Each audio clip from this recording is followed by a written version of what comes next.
Chapter 1: The Quiet Below. The surface of the Philippine Sea was a sheet of hammered cobalt. Aboard the Triton, a repurposed offshore supply vessel groaning under the weight of specialized equipment, the air hummed with a tension that had nothing to do with the oppressive equatorial heat. 5 figures stood on the dive platform, silhouettes against the searing midday sun. Their movements were economical, practiced, a quiet choreography of final checks. Dr. Kenji Tanaka ran a gloved hand over the schematic taped to the deployment cage. His face, etched with the fine lines of a man who spent more time staring at sonar readouts than human beings, was impassive. He pointed a finger at a section of the chart, a chaotic spiderweb of lines representing the target cave system. Survey Point Alpha is here. His voice was a dry rasp, barely audible over the generators. The gravimeter readings from the drone suggest a massive iron ore anomaly. But the density is wrong. Something else is down there, something concentrated.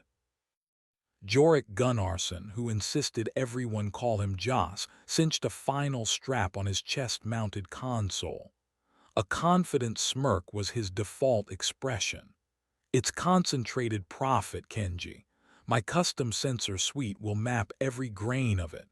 The uplink is solid, the local comms are triple redundant, and the navigation markers are slave to my board. We go in, we paint the target, we come out. Simple." He tapped his helmet, a state-of-the-art unit he had personally modified. Piece of cake. Dr. Lena Sobel watched him, her own pre-dive ritual more internal. She mentally cycled through potential medical emergencies: nitrogen narcosis, high-pressure nervous syndrome, decompression sickness, equipment failure leading to asphyxia. She was the expedition's doctor, a specialist in hyperbaric biology. Her presence was a requirement of the corporate underwriters, a human failsafe in an environment engineered to have none. She cataloged the quiet stress signals in her crewmates. The slight rigidity in Kenji's shoulders. The way Joss's fingers drummed a rapid, silent rhythm on his console. Marcus Cole, a man built like the deep-sea pressure vessels he maintained, moved between them. He was the safety officer, a former Navy diver with a voice that could cut through a hull breach. He didn't speak, he announced. "Helmets on, seal check, green lights across the board, comms check 1 through 4. Joss, comms 1. All systems nominal." Joss's voice crackled in Lena's earpiece, clear as glass. "Cole, comms 2. We are green for deployment." "Tanaka 3. Let's get this done." Lena pressed the activation stud on her helmet. "Sobel, comms 4. Ready." The hydraulic crane lifted the deployment cage from the deck. The 4 of them were enclosed in a steel skeleton, designed to guide them through the first 100 meters of open water to the cave mouth. The world outside the bars became a fractured mosaic of blue sky and white ship. Then, the cage plunged beneath the waves. The transition was immediate. The violent noise of the surface world vanished, replaced by the intimate hiss and click of their own rebreathers. Sunlight, powerful and white just a moment ago, became a shimmering, turquoise canopy above them. The water was impossibly clear, a great, silent void. Lena watched the depth gauge on her heads-up display tick downward. 30 meters, 50 meters. The light began to fade, the brilliant blue deepening to a royal indigo. Schools of silver fish darted past, momentary flashes in the beams of their suit lights. Forward array shows the entrance at 130 meters, bearing 095, Joss reported. His voice was the only thing connecting them. Bottom composition matches the drone survey.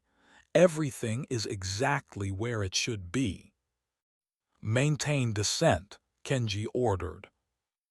At 100 meters, the world was almost entirely dark. Their lights cut cones of white through the black, illuminating a universe of suspended particles. The seafloor began to rise to meet them, a landscape of volcanic rock and pale, skeletal coral. Then they saw it, a perfect black wound in the side of the undersea mountain, the entrance to the Yigme caves. The cage slowed, its magnetic clamps releasing with a dull thud that resonated through the water. They were free. Following procedure, Marcus was the first out, his powerful light beam sweeping the entrance. He tethered a safety line to a rock formation. One by one, they exited the cage and propelled themselves towards the darkness. Entrance is stable, Marcus reported. No unusual currents. Joss took the lead, his specialized sensor pack glowing with soft blue and green lights. Deploying primary navigation beacon now. A small, cylindrical object detached from his pack and propelled itself to the cave's entrance, where it magnetically attached to the rock. It pulsed with a steady green light. Beacon is live. We have our breadcrumb, following the main passage. The moment they passed from open water into the cave, the psychological pressure amplified.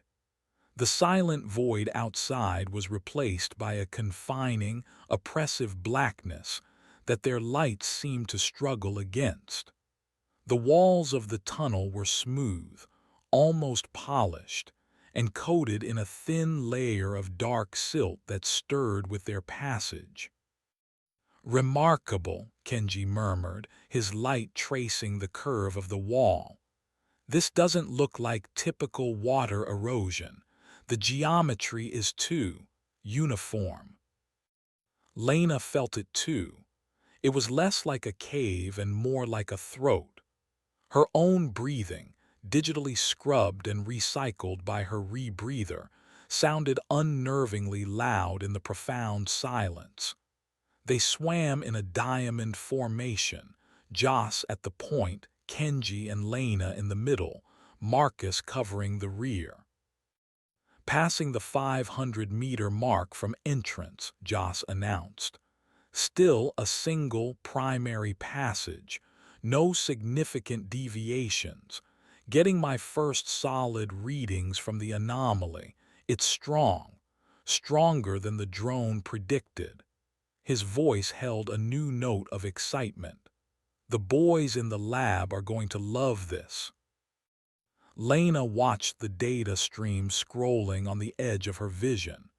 Joss's custom interface was a cascade of numbers she didn't fully understand, but her own biological monitor was clear. Heart rate steady. Oxygen saturation perfect. Core temperatures stable. They were professionals, machines of training and procedure. They continued for another 20 minutes, the passage twisting and turning but never branching. The sense of confinement grew. The water became colder. The only sounds were their breathing and Joss's periodic updates. "Okay, this is interesting," Joss said. "The magnetic field is fluctuating, spiking, getting some interference on the short-range comms." A burst of static crackled in Lena's ear. She saw Marcus turn his head, a questioning gesture. "It's fine," Joss said quickly. "The field is probably interacting with the mineral content in the water. I'm filtering it out." But Lena felt something. a low-frequency vibration that seemed to pass through the water, through her suit, and into her bones. It was a deep, resonant thrum like a distant engine turning over. A sharp pain lanced through her right temple. She blinked, and for a second, a phantom afterimage of her HUD burned in her vision. A metallic taste, coppery and unpleasant, flooded her mouth. "Anyone else get that?" she transmitted, her voice tight.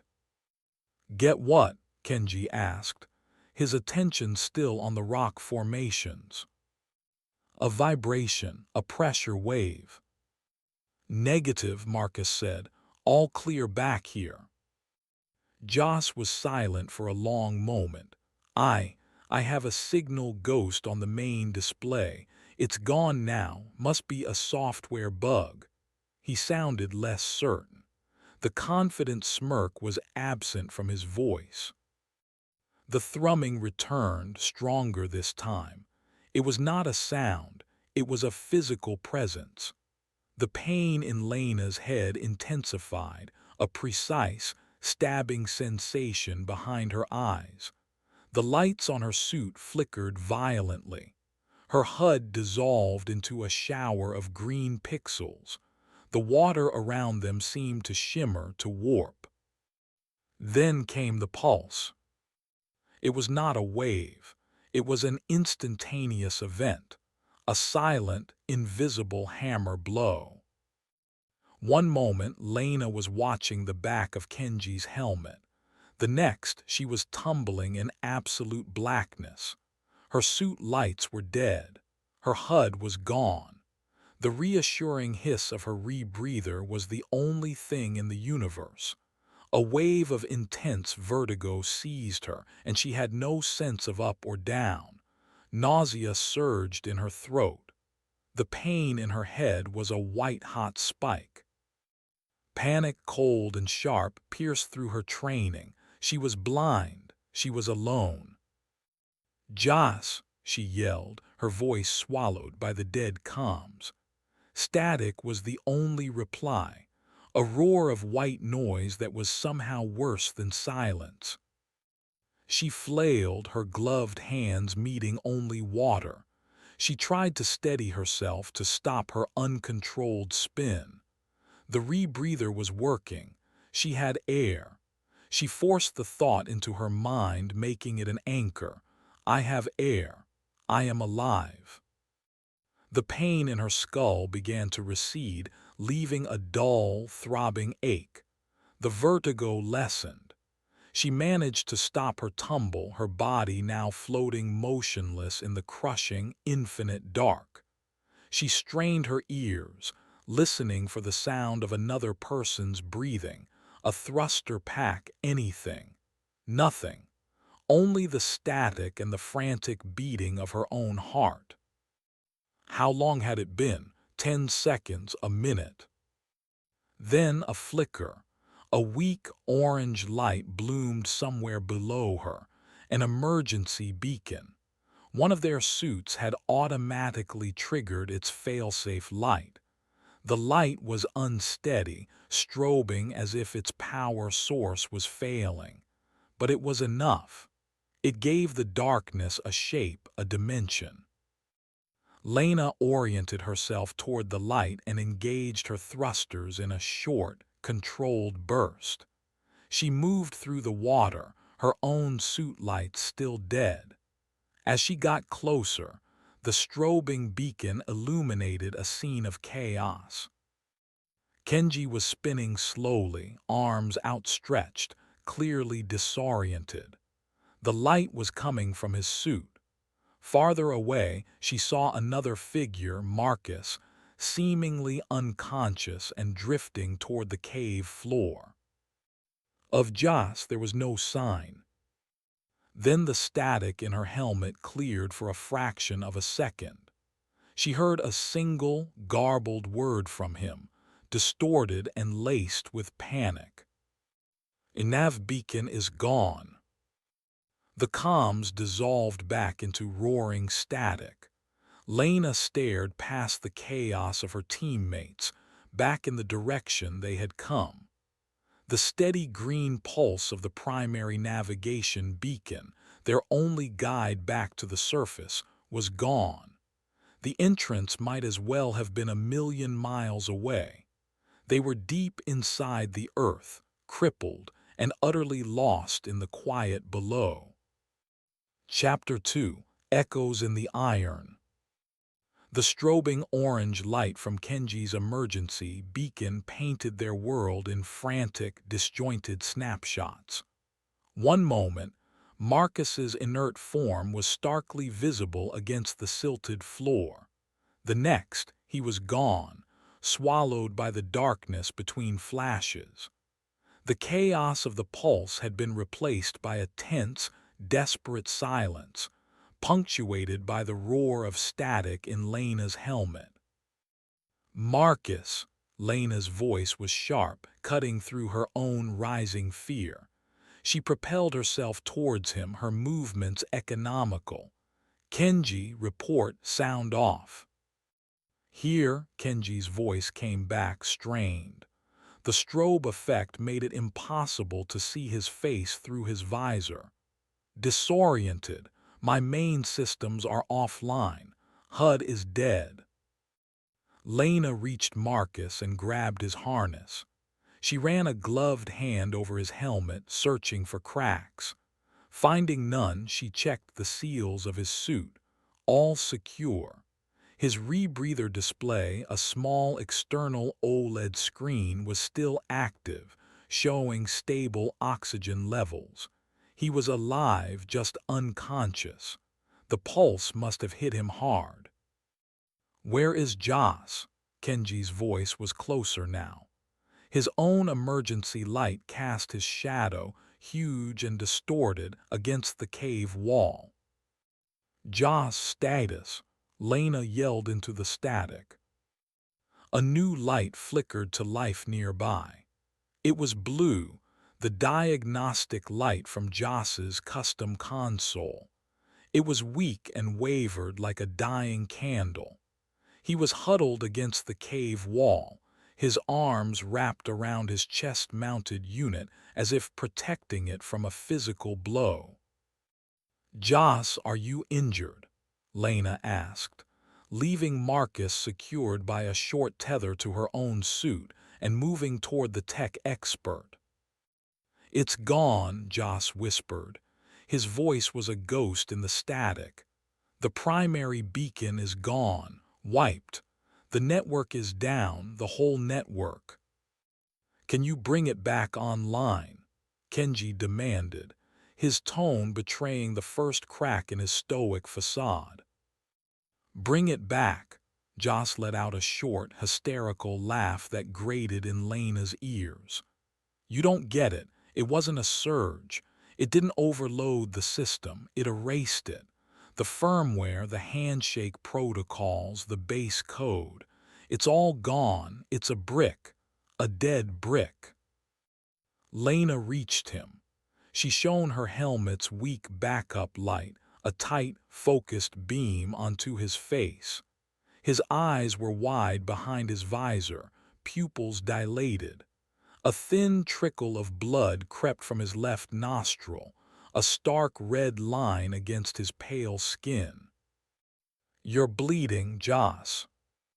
He seemed not to hear her. He was staring at the blank screen of his console. "The data," he mumbled, "just before the crash.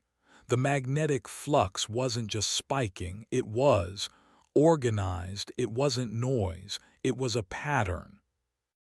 "A pattern?" Kenji hovered over them. "What are you talking about?" "I don't know." Joss shook his head, a gesture that was slow and strange in the water. "It doesn't make sense." Lena took charge.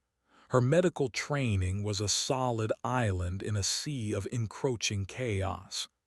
"Kenji, your beacon is the only reliable light we have. Keep it steady. Joss, run a full diagnostic on your suit's life support. Ignore the comms and nav for now. I'm checking on Marcus." She returned to the unconscious safety officer. As she began her examination, she saw it. In the erratic pulse of Kenji's orange light, a pattern of deep, ugly bruising was visible on Marcus's neck and temples, concentrated around the areas where his helmet's internal electronics were housed. It was a bizarre, almost geometric pattern of discoloration, like a circuit board tattooed beneath the skin. She had never seen anything like it. It wasn't an impact injury. It was something else. Something from the inside. She carefully logged the observation, taking a high-resolution photo with her suit's data recorder. Marcus began to stir, groaning. What happened? Easy, Marcus, Lena said, her voice calm and even. We hit a snag, a power failure. Just stay still. Let me check you over. My head, he moaned, feels like someone put it in a vice. The pulse had done more than just disable their technology. It had physically assaulted them. Lena felt a cold dread crystallize in her gut. She checked her own suit diagnostics. All systems were green, but she couldn't shake the memory of that sharp, stabbing pain. She was certain if she could see her own skin, she would find similar marks. We need to abort, Marcus said, his voice regaining its strength. He pushed himself into a sitting position on the cave floor. Mission is scrubbed. We go back, now. We can't, Joss said, his voice flat and devoid of hope. The way back is gone. The primary beacon is dead. This cave is a maze. We fly blind, we're dead. A heavy silence descended upon the group. The only sounds were their breathing and the faint, almost imperceptible hum that seemed to linger in the water, the ghost of the pulse. It was Kenji who broke the silence. He had retrieved a physical map from a sealed container on his suit, a laminated sheet showing the drone's initial survey. The drone mapped the first 2,000 meters, he stated, his voice regaining its authority. The passages are complex, but the main artery is supposed to continue for another 1,000 meters before reaching Survey Point Alpha. According to the drone, there's a large, open cavern there. A cavern big enough to potentially have a vertical shaft. A second exit. You want to go forward. Marcus's disbelief was plain. We're crippled. We have one injured man and no navigation. Going back is a guess. A gamble, Kenji countered, his light shining on the map. We have no beacon to guide us. We could take a wrong turn and be lost forever. Going forward is also a gamble, but it leads to a specific mapped location. A potential way out. It is the only logical choice. Lena saw the flaw in his logic. It wasn't logic, it was obsession. He couldn't let go of his prize, the anomaly. He was framing his desire as their only chance for survival, but she also saw the terrifying truth in his words. The way back was a black, featureless unknown. The path forward was at least a line on a map. I can try to rig a new beacon, Joss offered, his voice small. I can slave one of the suit's emergency transponders to my board. It won't be as strong, but it might give us a trail to follow if we need to backtrack. Do it, Kenji ordered. We move forward slowly. Marcus, you take point. Use your tether. We stay close. No more than 5 meters apart. We move until we find that cavern. No one argued. The decision was made. A grim, reluctant procession formed. Marcus in the lead, his powerful build a testament to a strength that was now almost useless. Kenji and Joss followed, with Lena taking the rear, keeping a close eye on all of them. They swam deeper into the earth. The environment grew stranger. Long, thread-like strands of something that looked like algae drifted in the water. They had a dark, metallic sheen like spun iron. When the beams of their lights touched the strands, they seemed to shrink away, coiling like living nerves. Lena aimed her light at a dense cluster, and the entire mass writhed, a silent, synchronized spasm.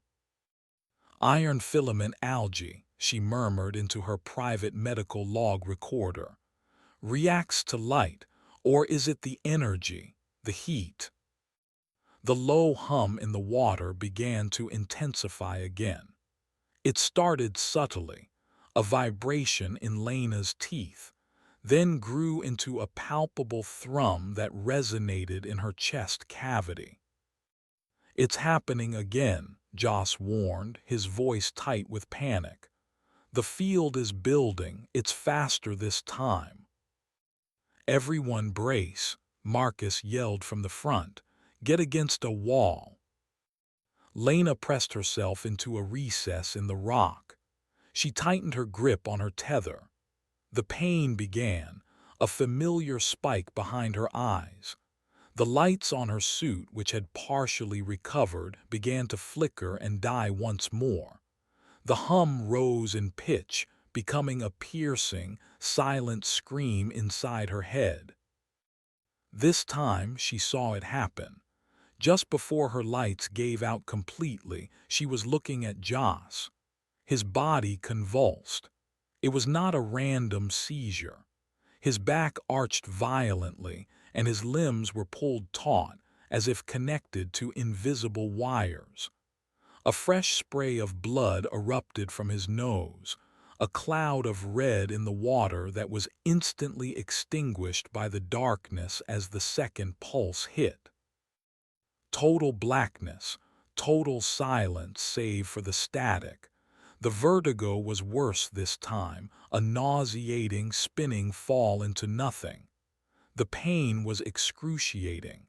It felt like every iron molecule in her blood was being pulled in a different direction. She gritted her teeth, the coppery taste of blood filling her mouth. She fought to stay conscious, to ride it out. The pulse passed. It left behind a quivering, agonizing ache in every joint. The emergency beacons flickered back to life. Kenji's orange, Marcus's orange, Joss's a sickly, failing blue. This time they were prepared. They regrouped quickly. "Everyone okay?" Marcus asked, his voice strained. "I'm here," Kenji replied. "Lena." "I'm here," she said, her voice hoarse. Joss, report." There was no answer. His blue light was dim, but she could see him. He was rigid, his hands clamped to the sides of his helmet, his body trembling uncontrollably. "He's not responding," Lena said, moving towards him. "I think he's having a seizure." As she got closer, she saw that the bruising on Marcus's neck was now darker, more pronounced. She had no doubt that they all bore the same stigmata. The anomaly was physically wounding them, branding them with its energy. It was Kenji who saw it first. His light beam, more stable now, swept past the convulsing form of Joss and settled on a shape in a wide alcove to their right. "What in God's name is that?" he whispered. Lena followed his beam. At first it looked like a pile of discarded mining equipment, something ancient and rusted. Then her eyes adjusted. It wasn't a pile of equipment. It was one single, fused object. She could make out the unmistakable shape of a diver's compressed air tanks, but they were crushed and twisted, as if squeezed by a giant's hand. Welded to them by some impossible force was a brass helmet, the kind used by sponge divers a century ago.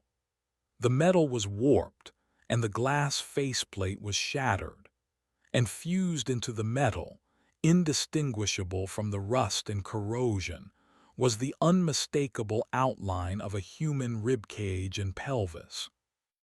Bone and metal and rock had been forced together into a single, cohesive sculpture of agony, a walking tombstone, as she would later call it. It was the body of a diver, dead for who knows how long, crushed and molded into a grotesque new form. It was the amalgamate. Previous expedition, Marcus breathed, his voice full of awe and horror. There are no records of a previous expedition. As they stared, transfixed by the horror, a low thrum started to build in the water again, but this was different. It wasn't the uniform hum of the anomaly. It was a localized, grinding noise. It was coming from the fused monstrosity. A fine cloud of rust particles bloomed from its joints. The thing was moving. An arm, a fused composite of bone and corroded metal, scraped against the rock floor as it began to drag its horrific mass out of the alcove. It was pulling itself towards them. Joss's seizure stopped. He let out a long, shuddering breath. His head turned and he saw the thing. He pointed a trembling finger, his console flickering erratically. A string of corrupted text flashed on its screen. It was not code. It was not random data. It was a single, repeating word, a perfect match for the silent scream that had been echoing in Lena's own skull. PAIN, PAIN, PAIN, PAIN, PAIN, PAIN, PAIN, PAIN. It's drawn to the energy, Joss stammered, his eyes wide with a terrifying, sudden understanding. It's drawn to my console, it's drawn to us. The amalgamate lifted its head. Through the shattered faceplate of the ancient helmet there was only darkness. But Lena felt a sense of malevolent focus, an undeniable awareness directed straight at them. The grinding sound grew louder as it pulled itself forward, leaving a deep scar in the rock.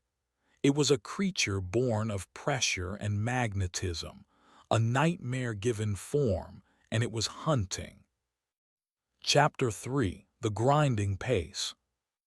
The universe shrank to the cone of Kenji's light and the monstrous thing it illuminated. For a heartbeat, there was only a frozen tableau. The four divers, paralyzed by disbelief, and the abomination of flesh and metal dragging itself toward them. The grinding sound of its movement was a physical violation, a texture of scraping rust and tearing gristle that vibrated through the water and into their bones. Marcus broke the spell. His reaction was pure reflex, a lifetime of training kicking in. Back, everybody back now, form up behind me. His voice was a cannon shot in the claustrophobic space. He positioned himself between the team and the approaching horror, his body a shield. He held a titanium crowbar, a tool that now seemed as useless as a child's toy. "Joss, kill your console," Lena yelled, grabbing Joss's arm and pulling him back. He was still frozen, his eyes locked on the repeating word pain that scrolled across his shattered display. "Joss, shut it down. It's drawing it here." "I can't," Joss screamed, the sound thin and reedy. "The pulse corrupted the OS. The shutdown command won't execute. It's stuck in a loop." The amalgamate pulled itself forward another meter, its single, fused arm gouging a deep furrow in the cave floor. It moved with a dreadful, lurching cadence, each movement accompanied by that soul-sickening grinding. It wasn't fast, but it was relentless. It was gaining on them. "We have to move," Kenji stated, his voice tight but still retaining a chilling thread of scientific observation. "Its locomotion is inefficient. We can outpace it." "Move where?" Marcus shot back, not taking his eyes off the creature. "We're blind down here." "We follow the map," Kenji insisted, his light wavering for a moment. "To survey Point Alpha, it's our only chance. Now move." The chain of command, frayed as it was, held. Marcus began a controlled retreat, swimming backward, keeping the creature illuminated. Lena physically towed Joss, who was nearly catatonic with fear. Kenji swam alongside them, his gaze shifting between the map in his hand and the abomination hunting them. The cave passage narrowed. They were forced into a single-file line, the walls pressing in on them. Lena could feel the cold, silty rock scrape against her back. The grinding of the amalgamate was amplified in the tight space, echoing off the walls until it seemed to come from every direction at once. The water grew thick with disturbed silt, reducing visibility to a few meters. They were swimming through a swirling cloud of mud, chased by a sound. "I can't see it," Marcus grunted from the front, "but I can hear it.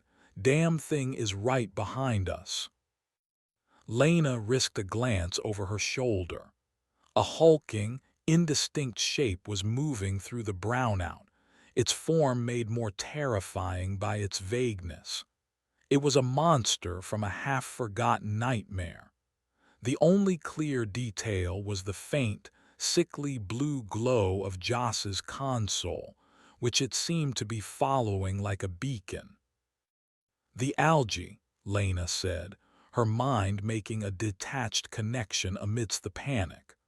The long, metallic threads of the iron filament algae on the walls were writhing violently, not from their lights, but in a synchronized wave that pulsed outward from the approaching creature. "It's reacting to the creature's magnetic field." The algae was a proximity sensor, and it was screaming a warning. The passage opened abruptly into a wider chamber, a space perhaps 50 meters across. The water here was clearer. For a moment they felt a flash of relief. Then they saw the chamber was a dead end, except for one detail. A dark, vertical shaft, a chimney of rock, opened in the ceiling near the far wall, leading up into absolute blackness. "There," Kenji said, pointing his light upward. "A vertical vent, it might lead somewhere." "Or it might be a tomb," Marcus countered, but his voice lacked conviction. They had no other options. The grinding sound echoed from the tunnel entrance behind them. The amalgamate was about to enter the chamber. "Get to the shaft," Marcus commanded. "Joss, you first. Lena, stay with him. Kenji with me." They propelled themselves across the chamber. Lena kept a firm grip on Joss's harness. He was moving, but his actions were clumsy, uncoordinated. His breathing was rapid and shallow. He was on the verge of a complete breakdown. As they reached the base of the chimney, Lena looked back. The amalgamate emerged from the tunnel. In the wider space, they could see it clearly for the first time. It was worse than they had imagined. The brass helmet was fused to a shoulder plate, which in turn was welded to the crushed rib cage. One leg was a twisted strut of metal and bone. The other was mostly gone, leaving a ragged stump that dragged uselessly behind it. It moved by planting its single, massive arm and pulling its horrifying frame forward. It was a monument to a century of agony, animated by a force they could not comprehend. "It's accelerating," Lena stated, a cold knot tightening in her stomach. The creature was moving faster now, its lurching gait finding better purchase on the open ground. "We have to climb," now Marcus said. He fired a piton from his harness into the rock wall about 10 meters up the shaft. It struck with a sharp crack, holding firm. He tested the attached tether, then began to ascend, his movements powerful and efficient. "Joss, you're next. Clip in and climb." Joss stared up the tether line into the crushing dark of the shaft, then looked back at the approaching monster. A low whimper escaped him. "No, no, I can't. It's too high. I can't." "You can and you will," Lena said, her voice hard. She unclipped a tether from his belt and attached it to the main line. "Pull yourself up. That's an order." Her command, a tone she had never used before, seemed to cut through his panic. He looked at her, his wide eyes visible through the visor. He nodded numbly and began to climb, his movements weak and shaky. Kenji went next, scaling the rope with an agility that surprised Lena. He paused only once, to aim his light back down at the creature, a scientist trying to gather data even as he fled for his life. "Lena, go," Marcus yelled from above. Lena clipped her own line on and began to ascend. The shaft was narrow, the rock slick with moisture and patches of the strange metallic algae. She climbed, focusing on the rhythm of her movements, the pull of her arms, the hiss of her rebreather. Anything to distract from the grinding sound that was now directly below them. She was about 15 meters up when it happened. A tremor ran through the tether line. She looked down. Joss had stopped climbing. He was hanging limp on the rope, his head bowed. "Joss, what is it? Keep climbing," she urged. "My console," he whispered, his voice cracking. "The display, it's changing." Lena glanced at his chest. The flickering blue light was gone. The screen, which had been cycling the word pain, was now displaying a complex geometric pattern. It looked like a star chart or a circuit diagram of impossible complexity. The pattern glowed with a soft, white light. At the base of the shaft, the amalgamate stopped. It tilted its fused helmet upward. The grinding ceased. A new sound began, a low-frequency hum that emanated from deep within the creature's mangled chest. It was the same hum that preceded a pulse. "Oh no," Kenji breathed from above. "It's not just drawn to the energy. It can channel it. It's a capacitor. It's focusing the anomaly." The hum intensified. The pain spiked behind Lena's eyes, a familiar, agonizing prelude. But this was different. It was localized. The energy wasn't coming from the entire cave. It was being aimed at them, focused by the creature below into a weaponized beam. Joss screamed. It was a raw, terrible sound of pure agony. His body seized on the rope, convulsing violently. The new pattern on his console flared, burning with an almost blinding intensity. A shower of sparks erupted from the unit's casing. "It's going to overload," Lena realized. "The energy feedback is—" The console on Joss's chest exploded. The blast was muffled by the water but powerful enough to slam Lena against the far wall of the shaft. Her helmet cracked against the rock, and for a moment Her vision swam in a sea of black spots. The tether line snapped taut, vibrating like a guitar string. When her vision cleared, she looked down. Joss was still there, hanging from the rope, his body limp. A cloud of black smoke and electronic debris filled the water around him. The front of his suit was shredded, a gaping hole where the console had been. A stream of tiny, silver bubbles was escaping from the tier, rising past her into the darkness. His suit was breached. He was losing air. Below, the amalgamate was still. The hum had stopped. But now it began to move again, reaching its single, monstrous arm up toward the rock wall. It was beginning to climb. The hunt was not over. And now, dangling helplessly in a dark shaft with a dying crewmate and a monster climbing from below, they had a new clock. The slow, steady escape of air bubbles, each one a countdown to a silent, suffocating death. Chapter 4: The Resonance Chamber. The tiny silver bubbles rising from Joss's ruined suit were a merciless metronome, counting down the last seconds of his life.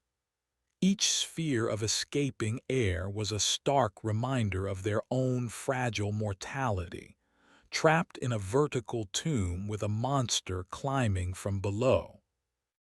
"His suit is breached. I need to patch it," Lena yelled, her voice ragged. The impact against the wall had sent a spiderweb of cracks across her own visor, a constant distraction in the corner of her eye. "No time," Marcus countered from above. "That thing is climbing. We have to get to the top." "He'll be dead in minutes," Lena shot back, already moving. Logic and survival instinct were at war within her. Leaving Joss was the tactically sound decision.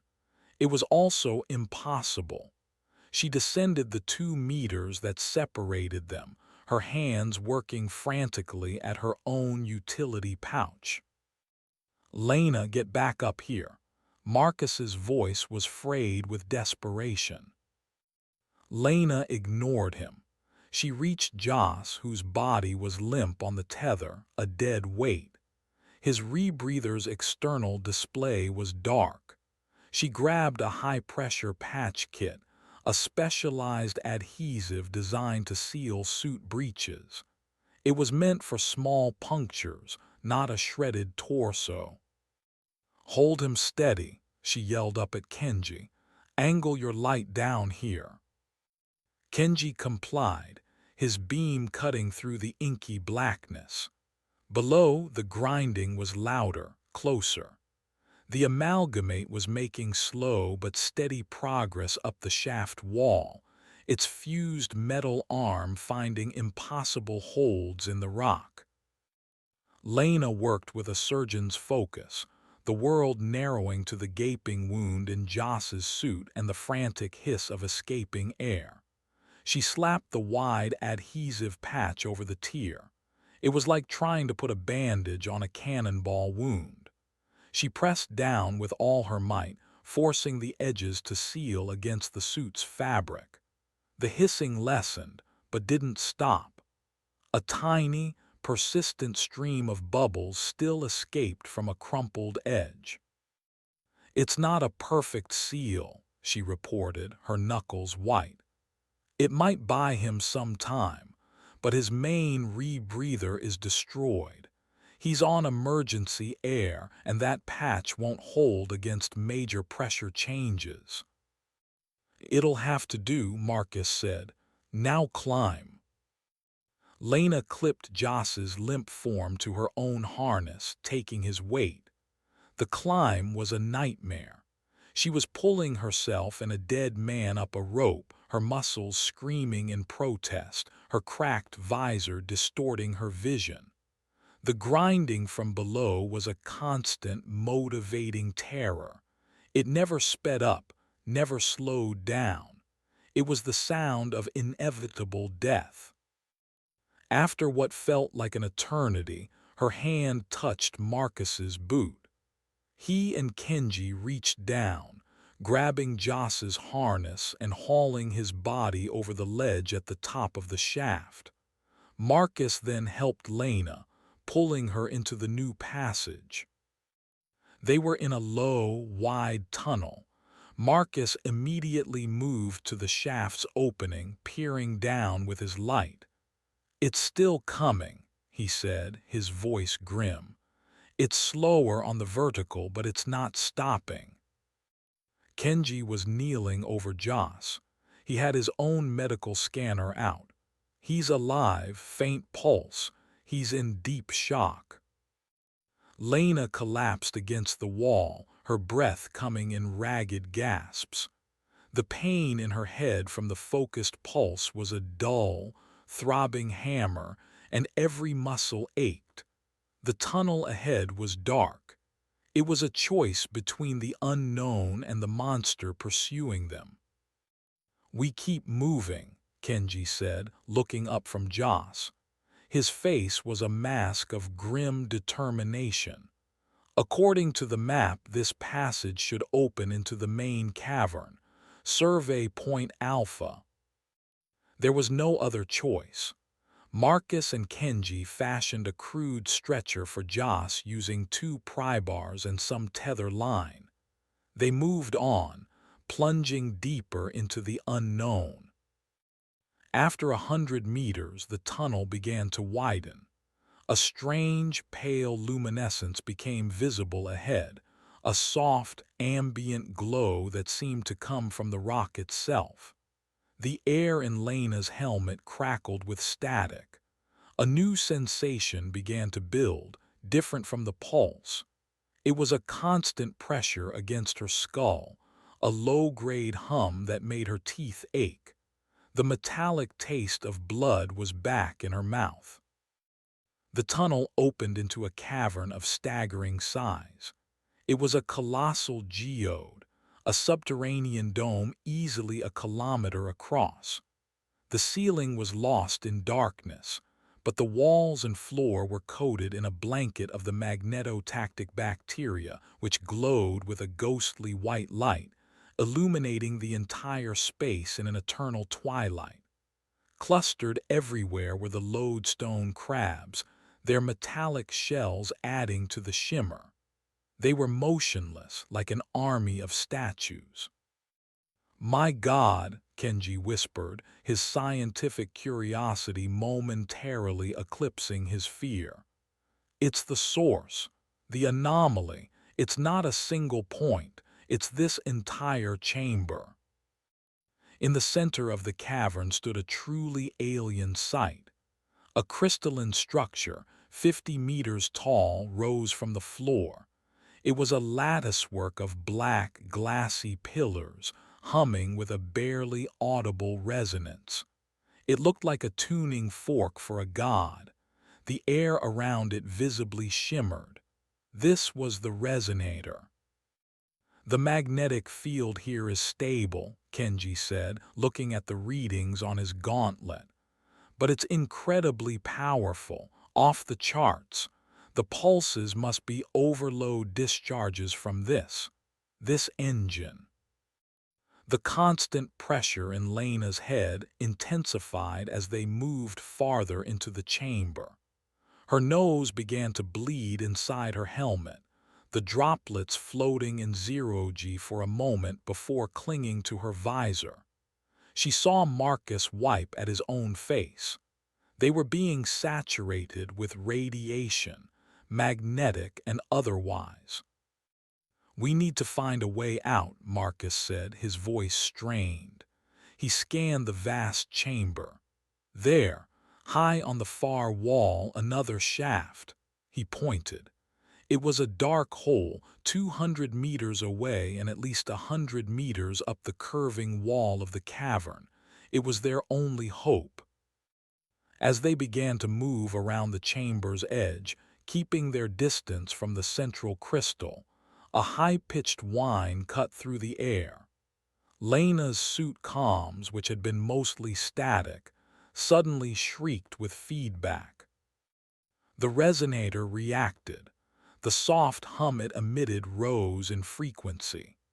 The black crystal pillars began to vibrate, the shimmering around them growing more intense. The pain in Lena's skull became a piercing shriek. She saw the lodestone crabs begin to twitch, their claws opening and closing in unison. "It's my suit," Kenji yelled, fumbling with his gauntlet. "The scanner is interacting with the crystal." He managed to shut it down, and the piercing whine subsided. The resonator returned to its low hum. They all understood in the same, terrifying instant. Any active, high-frequency electronic signal would trigger it. Their comms, their scanners, their lights, all were potential triggers for a weapon of unimaginable sonic power. And Jas was a walking bomb. Even unconscious, his damaged suit was a nest of fried circuits and exposed wiring. As they watched in horror, a single, tiny spark arced across the ruined patch on his chest. The resonator responded instantly. A wave of pure sonic force, visible as a ripple in the air, erupted from the crystal. It didn't feel like a pulse. It was a physical blow. The water around them felt like it had turned to jelly. Lena was thrown to the ground, her ears ringing with a sound so intense it felt like it was tearing her brain apart. The cracks on her helmet visor widened. She pushed herself up, her vision blurry. The sonic blast had shattered dozens of the lodestone crabs, their carapaces exploding into clouds of sharp fragments. Then she heard it, from the tunnel entrance behind them, the grinding. The amalgamate pulled itself into the cavern. It paused, its dark, hollow gaze sweeping across the enormous space. The sonic blast had not affected it. It was a creature of magnetism, not sound. Its head swiveled and locked onto their position. It began its slow, relentless advance across the cavern floor. They were trapped. In front of them, a sheer 200-meter wall with a potential exit. Behind them, an unstoppable monster. And in the center, a sonic weapon that could be triggered by the slightest electronic spark from the dying man they were carrying. "We have to shut everything down," Marcus said, his voice a grim whisper. "Everything but the bare minimum for life support. No lights, no comms. We climb in the dark, it's the only way." To climb a sheer, slick wall in near total darkness, carrying an unconscious man while being hunted from below. Lena felt a wave of utter despair wash over her. It wasn't a plan. It was a prayer. Marcus took the lead, securing a new line into the cavern wall. He tested it, then looked back at them.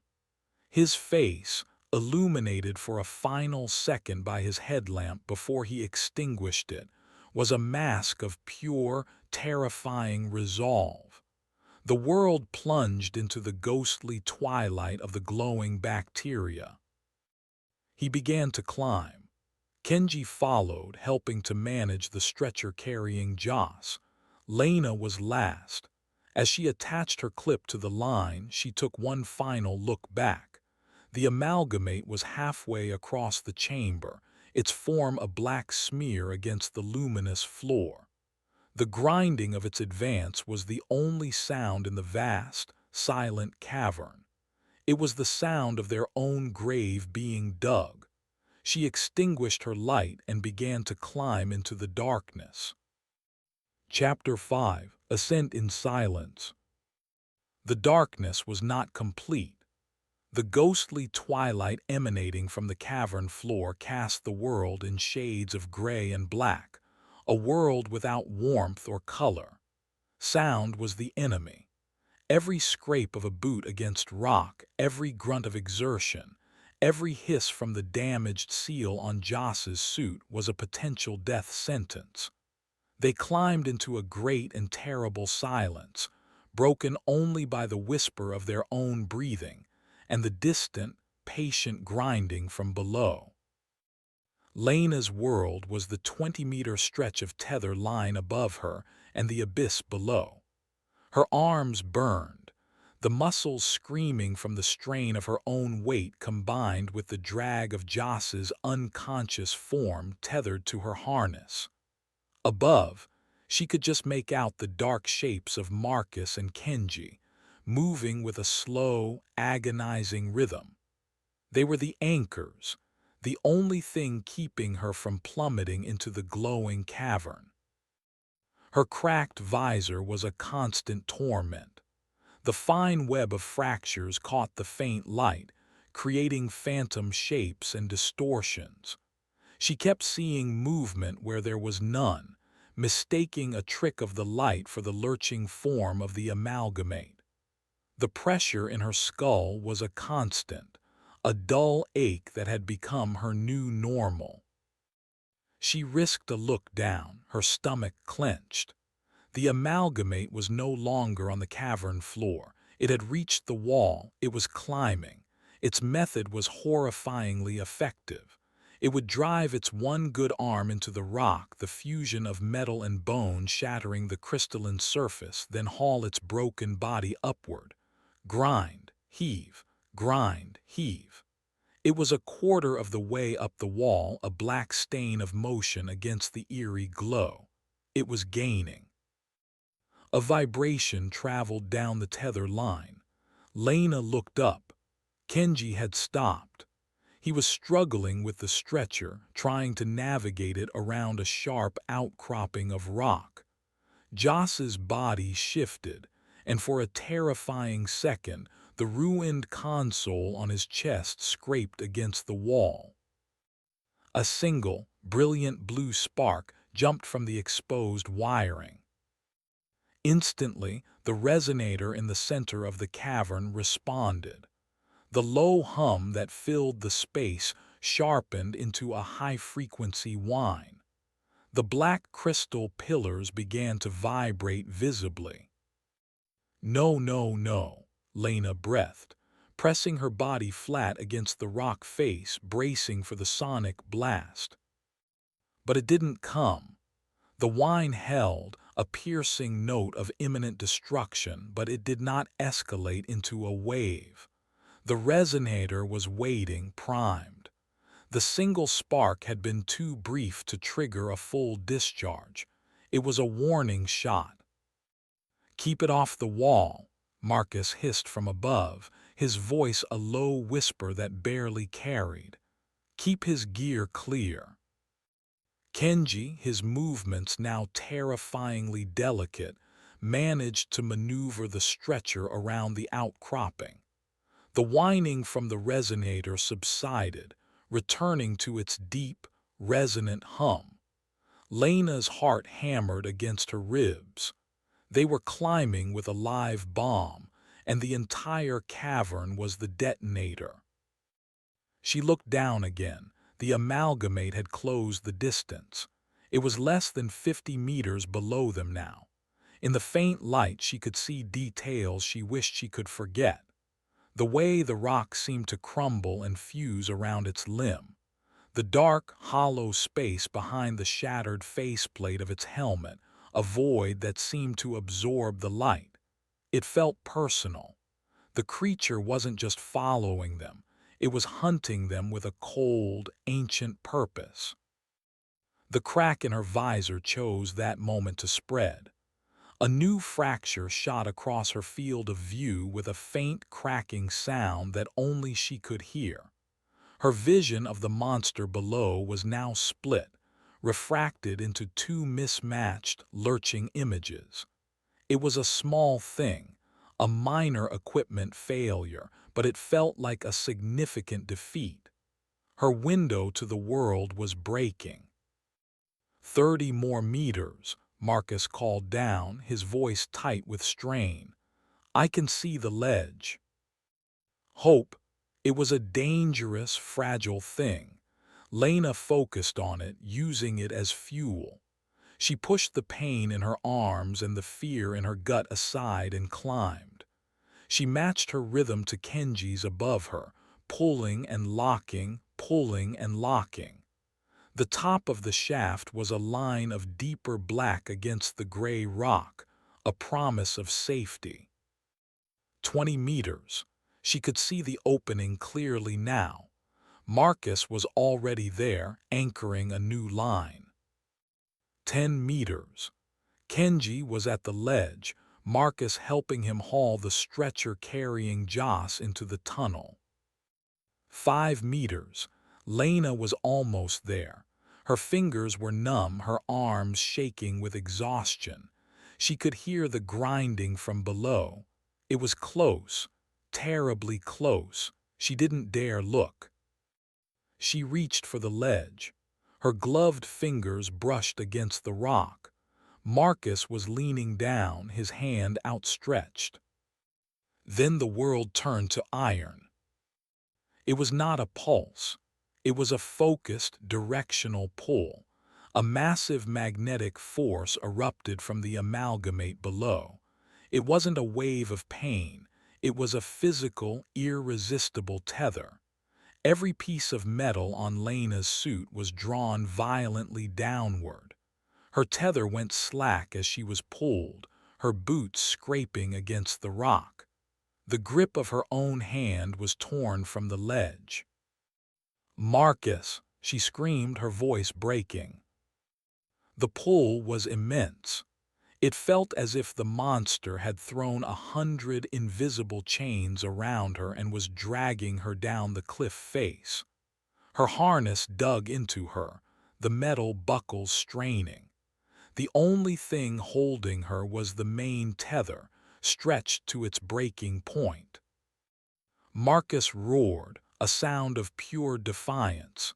He grabbed the tether with both hands, his muscles bulging as he fought against the magnetic pull. "Kenji, help me." Kenji scrambled to his side, adding his own weight. They were an anchor of flesh and bone against a tide of invisible force. Lena dangled, spinning slowly, the grinding of the amalgamate just meters below her. It had stopped climbing. It was just pulling, drawing her into its reach. She saw its fused arm extend, reaching for her. The pull ceased as suddenly as it had begun. Lena swung violently on the tether, slamming into the rock wall. The impact knocked the air from her lungs. The main fracture on her visor splintered, a large chunk of the composite material breaking away, leaving a fist-sized, jagged hole. The cave's atmosphere, thin and alien, rushed in. An alarm blared in her ear, a shrill, frantic warning of pressure loss and atmospheric contamination. "Pull!" Marcus bellowed. He and Kenji hauled on the rope, dragging her up the last few meters. Hands grabbed her, pulling her over the ledge and into the dark, narrow tunnel. Marcus didn't hesitate. He brought his crowbar down on the anchor piton again and again. The metal shrieked in protest. With a final, desperate blow, the piton sheared off. The tether, their last connection to the cavern of light and death, whipped away into the darkness below. They were cut off. They were safe. For now. Chapter 6. The Oscillator. The silence in the new tunnel was absolute. The grinding was gone. The hum of the resonator was gone. All that remained was the frantic, high-pitched alarm from Lena's helmet and the ragged sound of their own breathing. "Her helmet's breached." Kenji's voice was sharp with urgency. "We need to seal it." Marcus was already there, a roll of emergency sealant tape in his hand. The hole in Lena's visor was too large for a standard patch. He began layering the thick black tape over the opening, working with a grim efficiency. The alarm cut off as he pressed the final piece into place. He had created a crude, opaque patch. A quarter of her vision was now a blind spot. "It won't hold for long," he said, his voice low, "but it's better than nothing." Lena pushed herself into a sitting position, her body trembling with adrenaline and exhaustion. "Joss." "Still breathing," Kenji replied, checking the unconscious man. "His pulse is thready. Whatever that magnetic blast was, it didn't seem to affect him." They were huddled in a small, cramped tunnel, a pocket of darkness that felt both like a sanctuary and a tomb. For the first time in what felt like days, they were not actively being hunted. The weight of what they had just survived settled on them. "We need to rest," Marcus declared, slumping against the rock wall. "An hour. We check the gear, we ration the nutrient paste, and we rest." No one objected. Kenji found a relatively flat spot and made Joss as comfortable as possible. Lena did a mental and physical inventory. Her head throbbed, her arms felt like lead, her helmet was compromised. The air from her rebreather tasted stale, metallic. She checked her biomedical display. Heart rate elevated but steady. Oxygen levels dropping faster than they should. The patched helmet was leaking, a slow, almost imperceptible bleed. She calculated she had maybe 10 hours of breathable air left if she remained calm, 12 hours if she was lucky. The tunnel was different from the others. The rock here was not smooth. It had a strange, crystalline structure, and it seemed to vibrate with a faint, internal energy.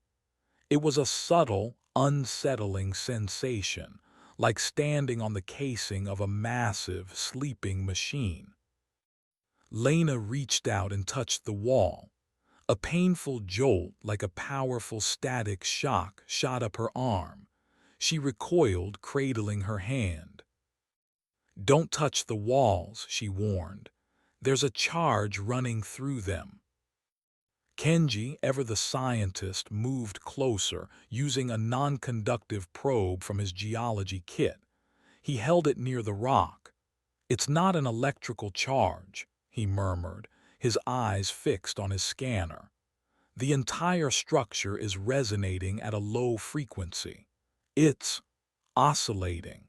The rock itself is in a constant state of molecular vibration. The resonator's energy is being channeled through this entire network of tunnels." They had escaped the main chamber, only to enter the engine room. The psychological toll of this new environment began to set in. The constant, subliminal vibration was maddening. It created a sense of instability, as if the world around them could dissolve at any moment, and with it came the hallucinations. It started as a flicker in Lena's peripheral vision, a darting shadow in her blind spot. She would turn her head and nothing would be there. Then came the sounds. A faint whisper, like a voice on the edge of hearing, lost in the hiss of her own rebreather. "Did you hear that?" she asked, her voice quiet. "Hear what?" Marcus asked, his eyes closed. He was trying to force himself to rest. "A voice," she said. "It's the vibration," Kenji explained, though he too looked unnerved. "It's affecting our inner ears, auditory pareidolia. The brain is creating patterns from random noise." But it felt real. The longer they sat in the vibrating tunnel, the more vivid the sensory ghosts became. whispers that sounded like their own names, the faint, phantom smell of sea salt, the feeling of a cold drop of water on the back of the neck. It was a slow, creeping assault on their sanity. The cave was trying to unmake their reality. The conflict that had been simmering between Marcus and Kenji finally broke the surface. Marcus, checking their supplies, made a grim pronouncement.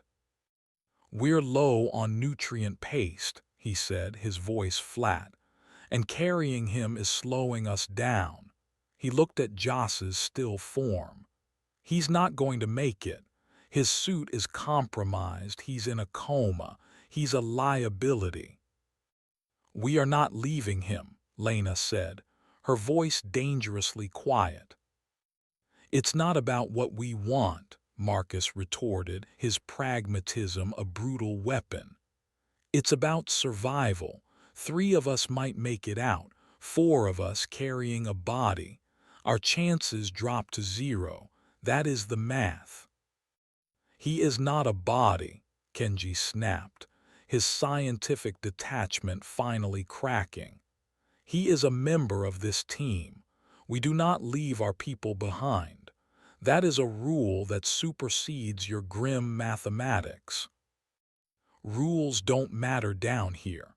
Marcus stood up, his large frame filling the tunnel. "The only thing that matters is getting out alive." "And what kind of life is that?" Lena challenged, getting to her feet. "The kind where you sacrifice your own to save yourself. We get out together or we don't get out at all." Their argument was cut short by a voice. A new voice. It came through their comms, crackling but clear. "I can see the way out." They froze. The voice was unmistakable. It was Joss. Lena's head snapped toward the unconscious man on the floor. He hadn't moved. His rebreather was silent. "It's close," Joss's voice said again in their helmets, calm and lucid. "The water here. It sings. Can't you hear it? Just follow the signal." "That's impossible," Kenji whispered, his face pale. His comms unit was destroyed in the blast. "It's a trick," Marcus growled, his hand gripping his crowbar. "It's the cave. It's messing with us." But the voice was so clear, so real. It was laced with a strange, ethereal calm that was deeply unsettling. The whispers and shadows had been phantom nuisances. This was a direct, intelligent communication. The anomaly, the cave, the entity, whatever it was no longer just a passive environment. It was actively speaking to them, using the voice of their fallen friend. It was offering them hope, a promise of escape. And Lena knew, with a certainty that chilled her to the marrow, that the path it was offering could only lead to a deeper, more absolute darkness. Chapter 7: The Siren's Call. Joss's voice, a perfect phantom in their helmets, hung in the vibrating air. It was a poisoned dart of hope, expertly aimed. Lena stared at the still, broken form on the tunnel floor, the source of the voice, and felt a profound sense of violation. The entity was not just hunting them, it was puppeteering their dead. "Ignore it," Marcus stated, his voice a low growl. He was trying to convince himself as much as the others. "It's a trick. The field is generating a signal that mimics his frequency." "The syntax is perfect," Kenji argued, his scientific curiosity warring with his terror. "The cadence, the word choice, it's a flawless imitation. To generate a coherent, context-aware voice like that requires an intelligence." He trailed off, the implication too monstrous to complete. "Follow the signal," the voice of Joss whispered again, serene and inviting. "The pressure is lighter here. The way is open." Lena pushed herself away from the wall. The slow leak in her helmet was a constant reminder of their dwindling time. "It's trying to separate us," she said, her voice firm. "It's using his voice because it knows we'll listen. It's a lure." "A lure to what?" Kenji asked. "To itself," Lena replied, looking down the dark, vibrating tunnel. "To its heart, or its stomach." The debate was rendered moot by a sudden, violent tremor. The rock beneath them didn't just vibrate, it shook.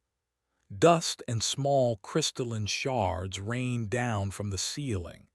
A deep, groaning sound echoed from the direction they had come, the sound of immense geological stress. "The resonator," Marcus surmised, steadying himself against the wall. "That magnetic blast from the creature must have destabilized it." The groaning intensified, followed by a sharp, cracking sound that seemed to travel through the rock itself. A section of the tunnel behind them collapsed, a cascade of stone and dust that sealed their path of retreat completely. There was no going back. The only way was forward, deeper into the embrace of the anomaly and the phantom voice of their friend. "The way is open," Joss's voice repeated, now laced with a chilling patience. "It cleared the path for you." They had no choice. Marcus took the lead, his crowbar held forward like a talisman. Kenji and Lena lifted Joss's stretcher. His body felt colder now, his skin clammy even through the suit. Moving him was a grim, silent ritual. They advanced down the oscillating tunnel, drawn forward by the siren's call. The tunnel began to change. It widened and the crystalline structure of the walls became more pronounced, glowing with a faint internal light. It was like walking through the facets of a poorly cut diamond. The phantom whispers grew more insistent, weaving around the calm, clear voice of Joss. They heard their own names, fragments of conversations from the surface, echoes of their lives before the descent. The air grew thick with memories that were not their own. "This way," the voice guided them. "Turn left at the crystalline arch." They came to a fork in the tunnel. One path continued straight into darkness. The other, to the left, was a perfect archway of the pulsating, crystalline rock. It glowed more brightly than the surrounding walls, pulsing with a soft, rhythmic light, like a doorway to another world. "This is a trap," Marcus stated flatly. "The straight path is not on Kenji's map," Lena observed, her gaze fixed on the glowing arch. "This one is. It leads to what the drone designated a geothermal vent complex." "It's the path the entity wants us to take," Marcus countered. "It's the only path we know," Kenji said, his voice heavy with resignation. "We are operating without data. We must follow the map, even if our enemy holds the other half of it." They passed under the archway. As they did, the faint humming of the rock intensified and a wave of dizziness washed over Lena. For a moment the tunnel seemed to stretch, to warp, the far end receding like a point in infinity. The blind spot on her helmet pulsed with a darkness that felt absolute. The whispers swarmed, becoming a cacophony of unintelligible chatter. Then, as quickly as it came, the sensation passed. The tunnel beyond the arch was different again. The walls were covered in a thick, velvety black moss that seemed to drink the light. The only illumination came from their own suit lights, which they used sparingly, casting long, dancing shadows. The humming of the rock was gone, replaced by a wet, dripping sound. "We're getting closer to the geothermal vents," Kenji noted, his scientific instincts a strange comfort in the oppressive dark. "The water content in the rock is increasing." "Don't you feel it?" Joss's voice asked, its calm tone a horrifying counterpoint to the dread-filled atmosphere. "The warmth, the peace, no more pressure, no more pain." Lena felt it. A subtle, pleasant warmth was seeping through her suit. The constant headache that had plagued her was receding. The aches in her muscles were fading. It felt good, deceptively so. "It's a neurological effect," she warned, fighting against the creeping sense of comfort. "It's manipulating our senses. Stay alert."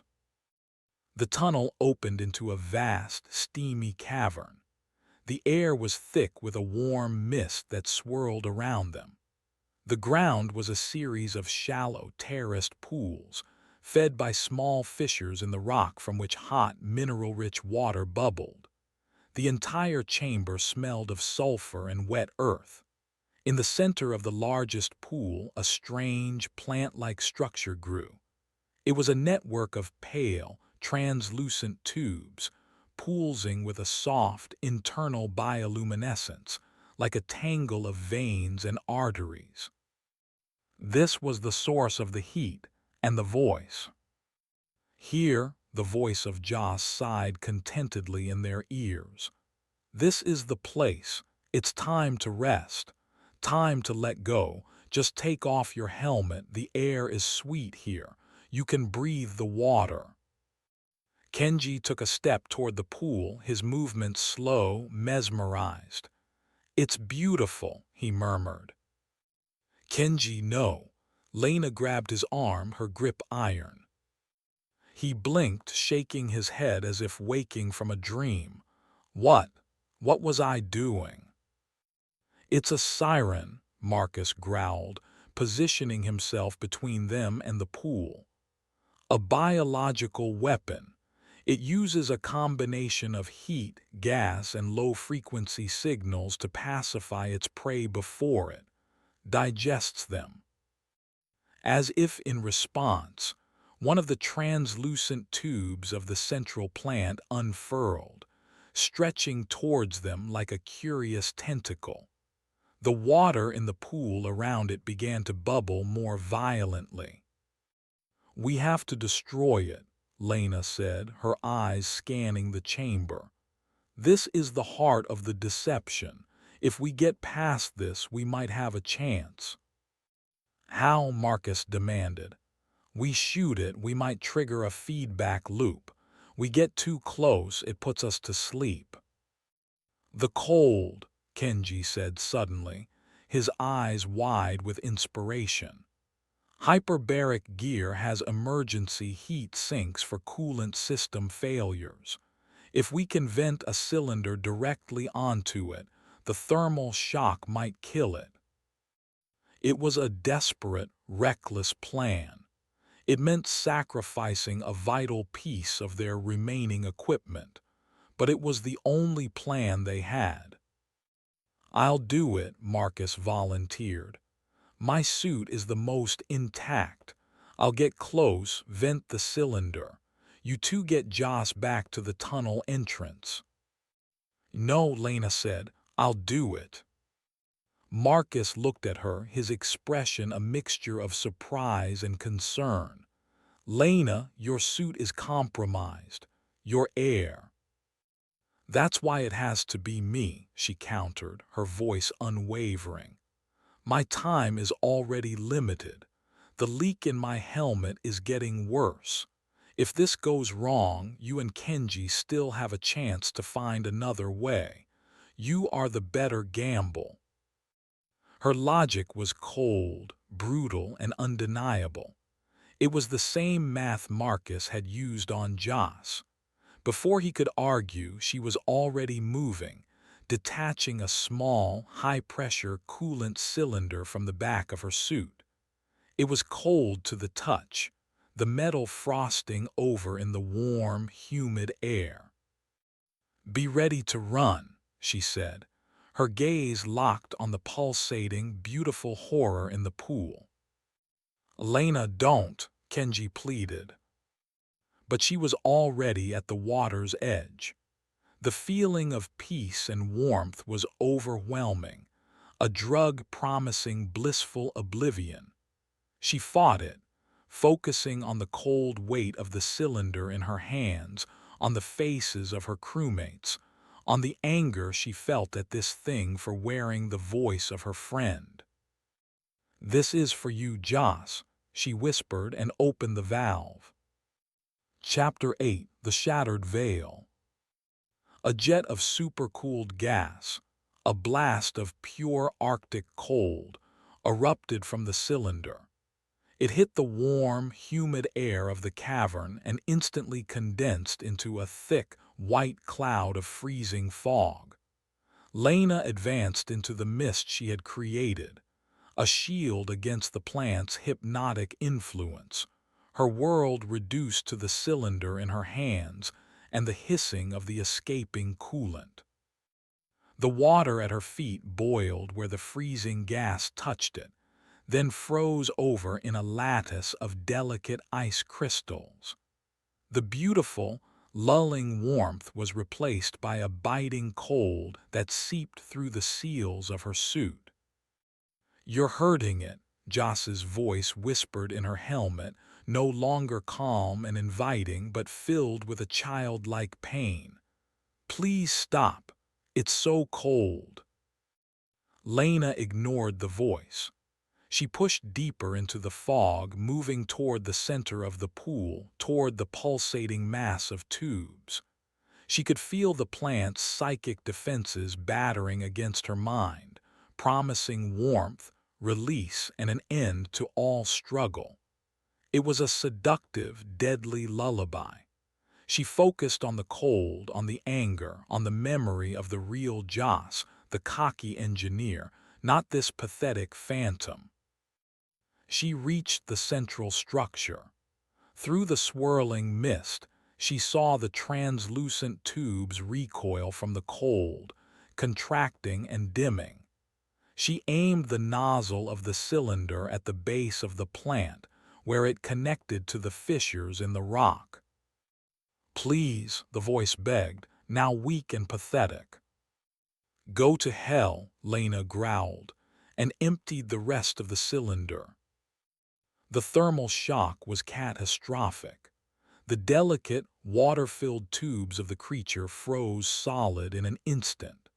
The internal bioluminescence flickered and died. The tubes, now brittle as glass, began to contract and shatter. A series of sharp, cracking sounds echoed through the cavern as the entire structure imploded, collapsing into a heap of frozen, glittering shards at the bottom of the now icy pool. The moment the plant died, the psychic pressure vanished. It was as if a heavy blanket had been lifted from her mind. The air in the cavern grew cold and sharp. The phantom whispers ceased. The beautiful peace was replaced by a profound and empty silence, and Joss's voice was gone. The fog began to dissipate. Lena stood shivering in the center of the now frozen pool. The spell was broken. She had won. She turned to go back to her crewmates, and her relief turned to ice in her veins. She hadn't been fighting the plant alone. While her attention was focused on the siren, something else had entered the chamber. It stood at the edge of the far tunnel, the one they had come through. The amalgamate. It was no longer moving. It was standing perfectly still, its fused helmet tilted as if listening. The thermal shock that had killed the plant had done something else. It had shattered the veil of deception, and now she saw the truth. The amalgamate was not the monster, it was the bait. From the tunnel behind the creature, a new horror emerged. It was a colony organism, a swarm of the ferivore leeches, those slug-like, metal-feeding abominations. But they were not moving as individuals. They were clinging to each other, forming a single, fluid, vaguely humanoid shape, like a man made of oil and living darkness.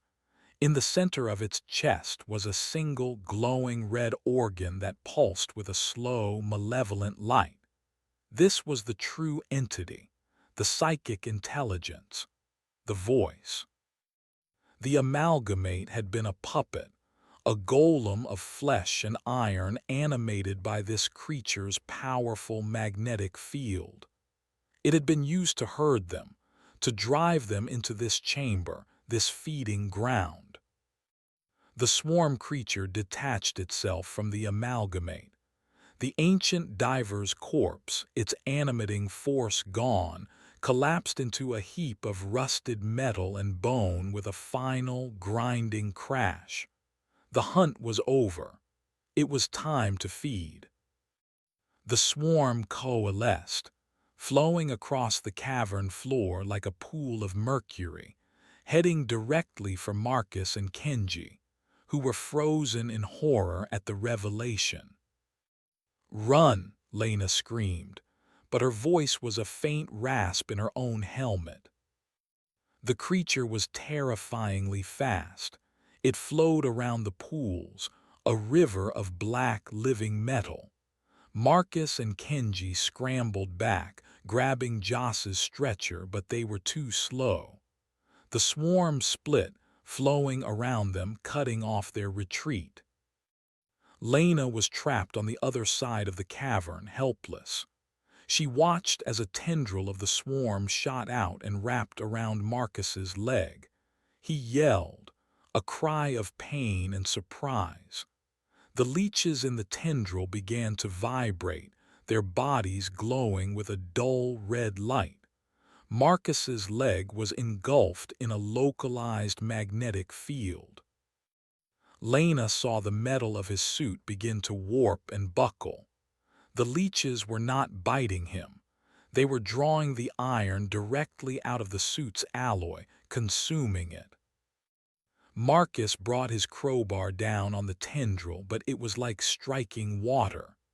The swarm simply flowed around the blow, absorbing the impact. Another tendril shot out, wrapping around his arm. He was being disassembled. Kenji, seeing his crewmate being consumed, reacted with a suicidal bravery. He abandoned the stretcher, took 2 running steps, and threw his geology hammer with all his might. It was a desperate, futile gesture. The hammer flew through the air and struck the swarm creature's central, glowing red organ. The effect was instantaneous and explosive. The red organ, the creature's heart or brain, shattered. A wave of raw, uncontrolled magnetic energy erupted from the swarm. It was not a pulse. It was a death spasm.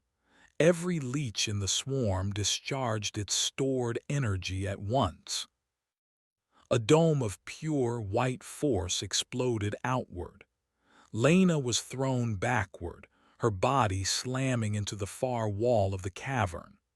The last thing she saw before her vision went black was the metal on Marcus's and Kenji's suits turning cherry red, then white-hot, in the instant before they were vaporized. The blast wave hit her, her helmet shattered completely, and the world dissolved into silent, crushing darkness. Chapter 9: A New Breath. Consciousness returned not with a gasp, but with a silent, profound clarity. Lena's first sensation was not of pain or suffocation, but of an immense, echoing silence in her own mind. The whispers were gone. The phantom voice of Joss was gone. The constant, grinding pressure of the anomaly had vanished, replaced by a deep, resonant thrumming that came from within her own chest. She opened her eyes. The shattered remnants of her helmet lay beside her. She was looking at the cavern with her own unprotected vision. The air, which should have been toxic or utterly unbreathable, filled her lungs with a strange coolness. It did not feel like air. It felt like energy. She took a breath, then another, not out of need, but out of a disbelieving curiosity. The process worked. She was alive.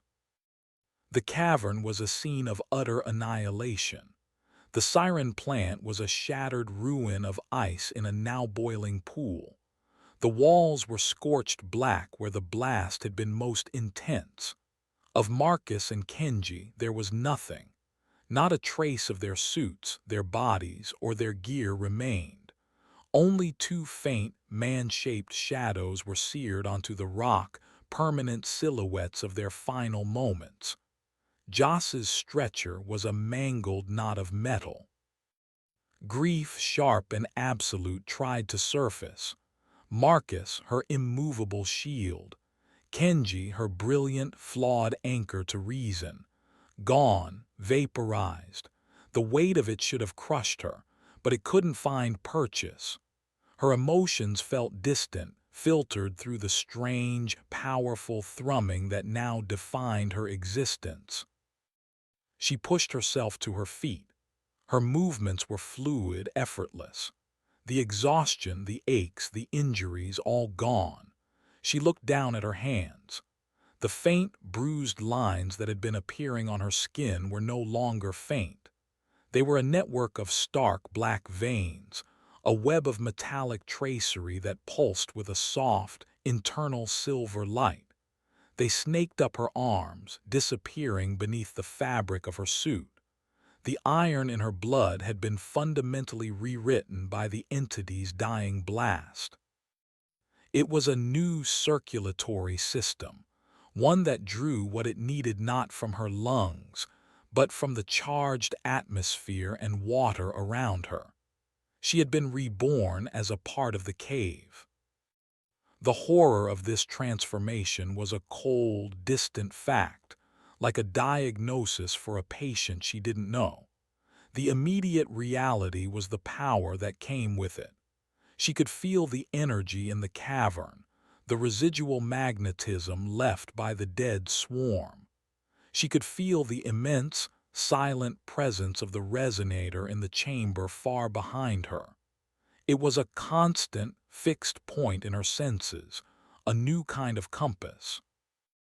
Her goal remained unchanged, escape, but her identity was shattered. Was she Lena Sobel, the expedition's doctor, or was she something new, a survivor, a monster?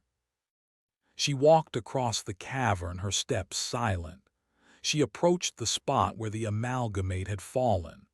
The pile of rusted metal and bone was all that remained, its animating force extinguished. Looking at it now, she felt a kinship, a sense of shared history. This was another victim, an explorer from a forgotten era who had been captured and turned into a tool. He was her predecessor, her ghost of Christmas future. She knelt, her new senses telling her something her eyes could not. There was a concentration of non-ferrous metal beneath the crushed ribcage, brass, leather. She reached into the wreckage, her fingers closing around a hard, rectangular object. She pulled it free. It was a metal box, badly corroded but sealed. A dispatch box from the turn of the last century. With a strength she did not know she possessed, she tore the rusted latch from its housing. Inside, wrapped in layers of oilskin that had long since fused into a single, stiff sheet, was a book. Its pages were brittle, but the ink was dark and clear. It was a hand-drawn map. It was far more detailed and extensive than their drone survey could ever have been. It showed the resonator chamber, the geothermal pools, and passages that stretched on and on into the darkness. This was his work, the logbook of the man who became the amalgamate, a record of his lonely, doomed exploration. She traced the lines with her finger, feeling the faint indentations of the pen. He had been mapping his own tomb.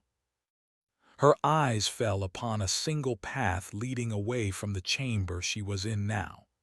It was a winding, intricate route that seemed to deliberately avoid the larger, more direct tunnels. At the end of the path, the cartographer had drawn a small, shielded circle, and next to it, written in a steady, determined hand, was a single word. A word of hope, a word of desperation. Sanctuary. Chapter 10. The Pilgrim's Map. The map was a testament to one man's obsession.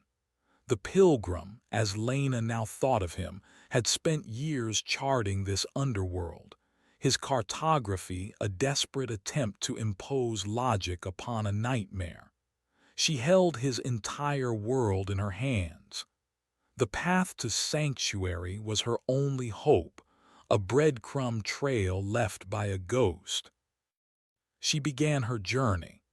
The tunnel leading from the geothermal chamber was narrow and dark, but darkness was no longer an obstacle. Her vision had changed. The world was no longer a spectrum of light and shadow, but a shimmering tapestry of magnetic fields. The rock around her glowed with energy, the lines of force a visible, flowing river that showed her the way. She was navigating by a sense she had no name for.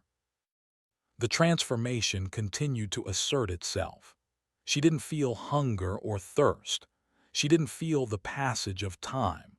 There was only the steady, thrumming energy in her veins and the cold, clear purpose of following the map. Her humanity felt like a fading dream. She remembered her crew, their faces, their voices, but the grief was a distant echo, a sad story that had happened to someone else. The new creature she was becoming had no room for such things. The first trial the pilgrim's map guided her through was a cavern he had labeled the choir loft. The oscillating properties of the rock here were perfectly tuned to mimic and amplify sound. As she entered, the space came alive with voices. It was a storm of memory and sound. She heard the voice of her mother calling her for dinner. She heard the dry lecture of her hyperbaric medicine professor. She heard Kenji arguing about geological strata. She heard Marcus running a safety drill. She heard Joss laughing at a bad joke.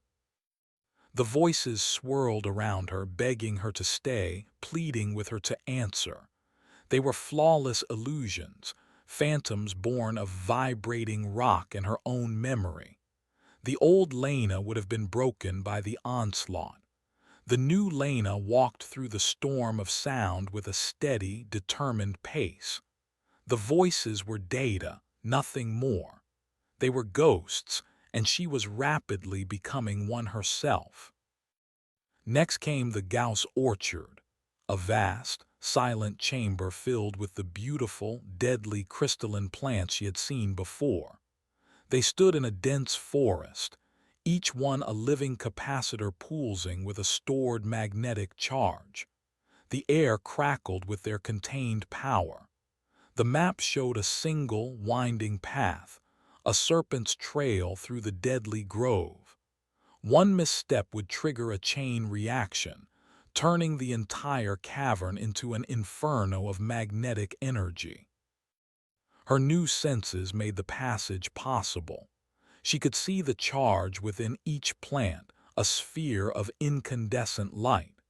She moved through the maze with a dancer's grace, the deadly energy fields washing over her suit without effect. She was a creature of magnetism now. Their power did not harm her. She passed through the orchard, a ghost in a forest of silent lightning. It was in the next cavern, a space filled with still, mirror-like pools of water that she saw herself for the first time since the transformation. She stopped, drawn by a flicker of movement. It was her own reflection. The woman staring back at her was not Lena Sobel. Her skin was pale, almost luminous, stretched taut over her bones. The black metallic veins of her new circulatory system were a stark, beautiful, and horrifying pattern covering her entire body. Her eyes, no longer simply brown, held a faint, silvery light at their core. She looked powerful. She looked alien. She looked lost. For the first time, a flicker of the old grief, the old horror, broke through the cold calm of her new mind. She looked away from the reflection, unable to bear it, and pushed on.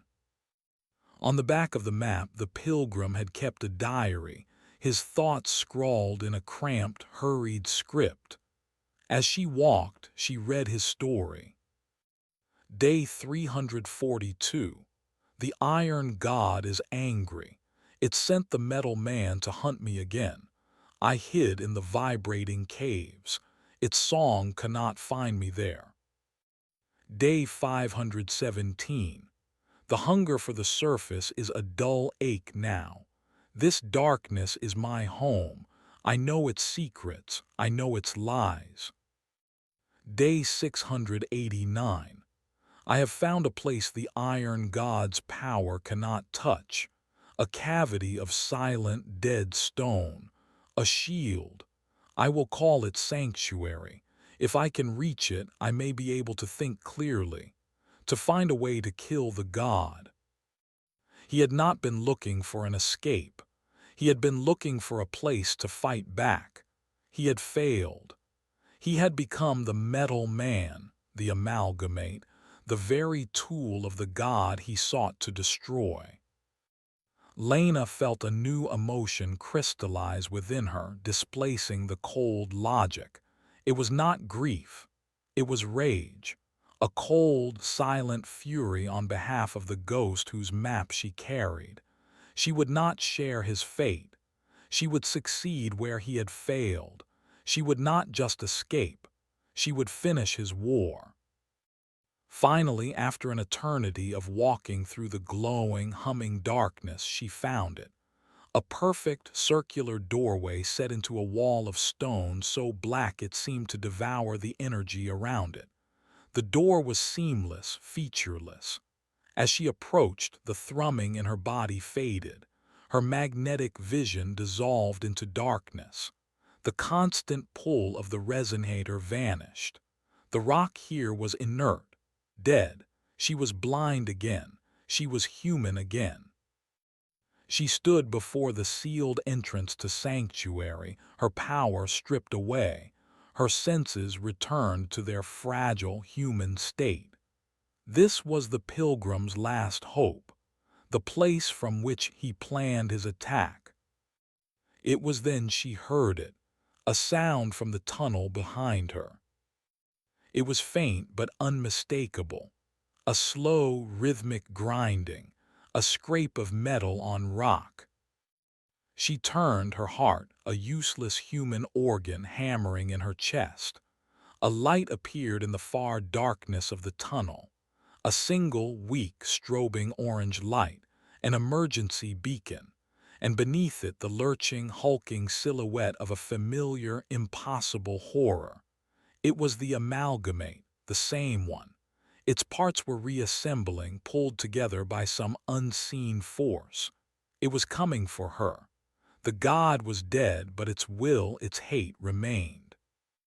And it had sealed her in a dead-end tunnel, before the locked door of a dead man's dream. Chapter 11. The Dead Switch. Panic, a raw and primal human emotion, surged through Lena's veins. It was a jarring, unwelcome return. For days, she had been a creature of cold logic and magnetic senses, but standing before this dead door, blind and stripped of her power, she was just a woman again. A woman trapped in a tunnel with her own resurrected nightmare. The strobing orange light of the amalgamate's beacon cast its lurching shadow longer and longer as it approached. Grind. Heave. The sound was a hammer striking the anvil of her sanity. Why was it still coming? The entity was dead. What animating force still drove this relic of bone and iron? She pressed her hands against the seamless black door, pushing with all her might. It didn't budge. It was not a door, it was a wall, a tombstone. The pilgrim had found his sanctuary but had never been able to enter. This was the end of his map, the final, cruel joke. The amalgamate was halfway down the tunnel now, 50 meters. Lena's mind raced, cycling through impossible options. She had no tools, no weapons. Her suit was a shredded wreck. The strange power that had sustained her was gone, suppressed by the inert rock of this dead-end passage. Her eyes darted around the enclosed space. There was nothing, just smooth, dead rock. Then she looked down at the pilgrim's journal still clutched in her hand. The last entry, a shield, a place to think, a place to kill the god. She had a plan. She frantically flipped through the brittle pages, her eyes scanning the hurried script, the frantic diagrams. Most of it was useless, geological notations, rambling thoughts, sketches of cave formations. But on the very last page, tucked away after the final entry, was a small, detailed schematic. It wasn't a map. It was a circuit diagram, a complex one, and at its center was a drawing of a familiar object. A small, high-pressure coolant cylinder, identical to the one she had used to destroy the siren plant. The diagram showed it connected to a series of wires and a pressure plate.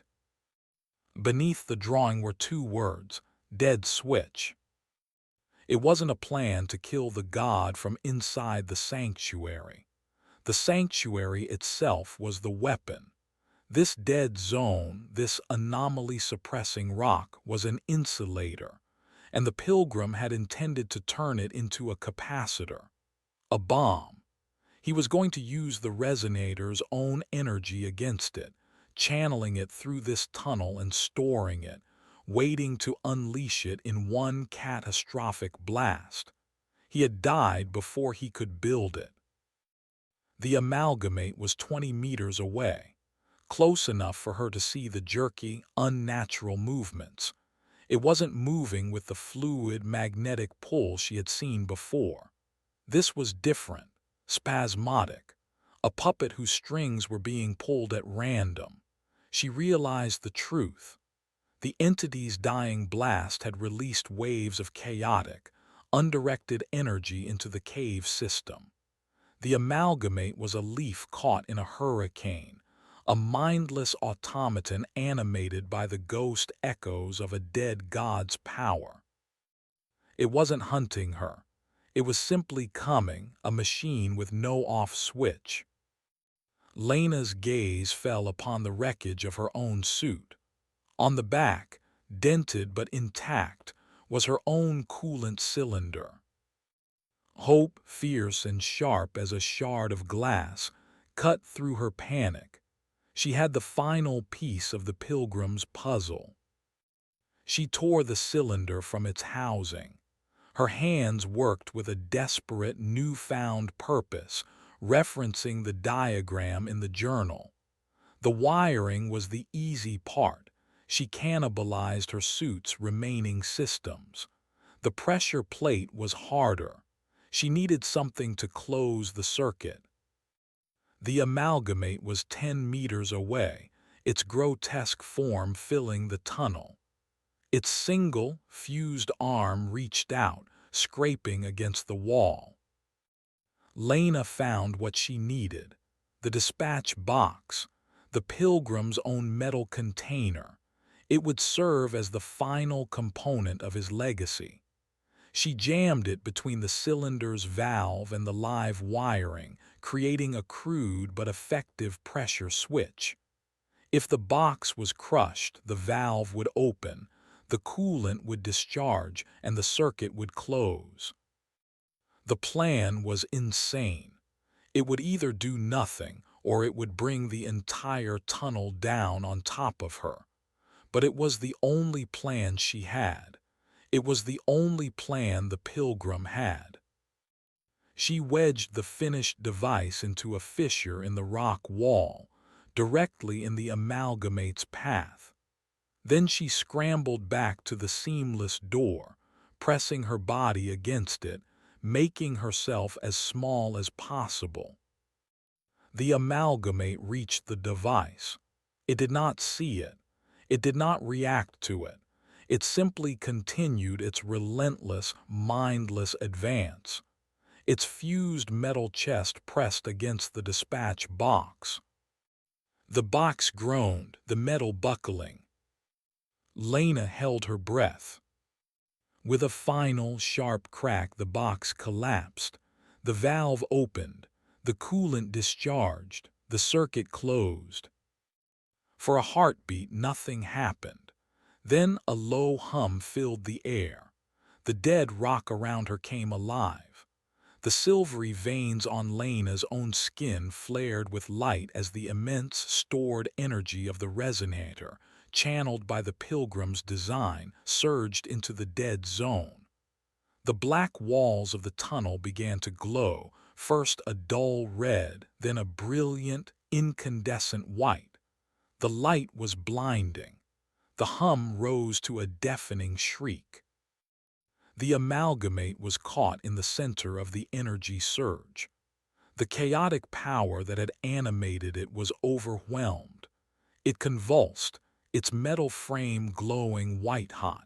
It let out a single, terrible, grinding sound, not of a machine, but of a soul in agony.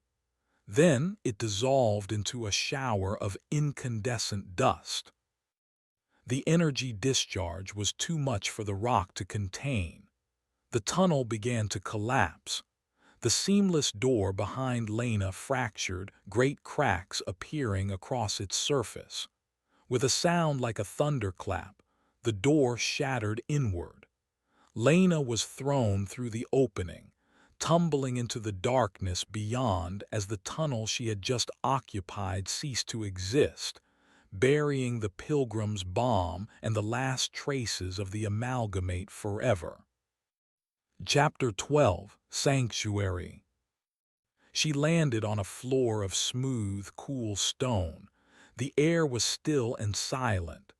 She was in a vast, circular chamber, its ceiling lost in a darkness so profound it felt like the void between stars. There was no light, no sound, no vibration. The thrumming in her own veins was gone. The magnetic sight was gone. She was blind. She was Lena. She lay there for a long time, the silence a balm on her frayed psyche. This was sanctuary. Not a bunker, not a weapon, but an oasis of nothingness. A place where the iron god's influence could not reach. The pilgrim had found it, but it had taken her, his inheritor, to open the door. Slowly she got to her feet. As her eyes adjusted to the absolute black, she began to perceive a faint, impossibly distant light. It was not the energetic glow of the outer caves. It was pale and natural. She began to walk towards it. The chamber was immense, a walk that took her nearly an hour. As she drew closer, the light grew stronger, and she felt something she had not felt in an age, a gentle, cool breeze. She heard the faint, rhythmic sound of dripping water. She emerged from the chamber into a passage that sloped steeply upward. The air grew warmer, fresher. The light was brighter now, a soft, gray illumination from ahead. After a final, arduous climb, she stepped out of the passage and onto a wide ledge. She was in a cavern of impossible scale, a world within a world. The ceiling was hundreds of meters above, and it was not rock. It was a canopy of glowing, bioluminescent fungi, casting the entire space in a soft, perpetual twilight. A fine misting rain fell from this fungal sky, feeding a landscape of alien flora. Waterfalls cascaded down the walls into a vast, placid lake that stretched to a far, misty shore. The air was sweet and breathable. This was the true sanctuary. The antechamber had just been the lock. This was what the pilgrim had been searching for. A self-sustaining ecosystem, completely isolated from the horrors below and the world above. Lena walked to the edge of the lake and knelt. She saw her reflection, the pale skin, the dark web-like veins still visible beneath the surface, the silvery hint in her eyes. She was forever changed. She could never go back. To return to the surface, to the sun, to normal atmospheric pressure would likely kill her now. Her body was adapted to this world. She was the sole survivor, the sole inheritor of this lost kingdom. She looked at her hands, at the network of power still faintly visible beneath her skin. She had a choice. She could stay here in this beautiful, silent paradise and live out her days in peace. She could let Lena Sobel fade completely, becoming a placid, forgotten creature of the deep. Or she could accept what she had become, a fusion of human intellect and alien energy. She was a weapon. She was the only being in existence who knew of the resonator, of the power source that lay sleeping in the heart of the caves, a power that could change the world or destroy it. The pilgrim had wanted to kill a god. Lena had succeeded, but in doing so she had taken its place. The caves were her domain now. The power was hers to command. She stood up, her gaze turning from the placid lake back toward the dark passage from which she had come. The path back to the resonator, back to the world of power and horror. Peace was a beautiful lie. Survival was not enough. The story was not over. It was just beginning. And this time she would be the one in control. The silence of sanctuary was not an ending. It was the sound of a queen surveying her new kingdom before the start of her reign. Chapter 13. Dominion. Time in sanctuary was a fluid, meaningless concept. Cycles of the fungal canopy's light mimicked days and nights, but Lena did not sleep. She did not need to. She waded through the shallow, mist-shrouded rivers, observing the blind, pale creatures that swam in the depths. She cataloged the species of phosphorescent flora, giving them names in her mind. She was a scientist again, and her laboratory was a subterranean Eden. But the peace was a beautiful cage. The silence began to feel like sensory deprivation. The perfect, stable environment felt like stagnation. The thrumming in her veins, the power that had defined her survival, was absent here, and she found herself missing it. It was an ache, a phantom limb. The cold, quiet logic of her new mind concluded that this paradise was a dead end. To feel peace was to feel nothing. To wield power was to feel everything. Lena Sobel might have chosen peace. The creature she now was chose dominion. The decision made, she turned her back on the glowing waterfalls and the silent, misty lake. She walked back into the absolute darkness of the antechamber, the pilgrim's failed sanctuary. She moved through the void with a newfound confidence, her memory of the space flawless. She found the shattered doorway through which she had been thrown, a jagged wound in the dead rock. Stepping through it was a choice, a baptism back into the world of horror and energy. The moment she crossed the threshold, it returned. Her magnetic vision snapped into place, the world exploding from blackness into a shimmering web of energy. The low, resonant thrumming surged back into her veins, a jolt of life, a homecoming. The power was intoxicating. She had been blind and now she could see. She had been weak and now she was strong.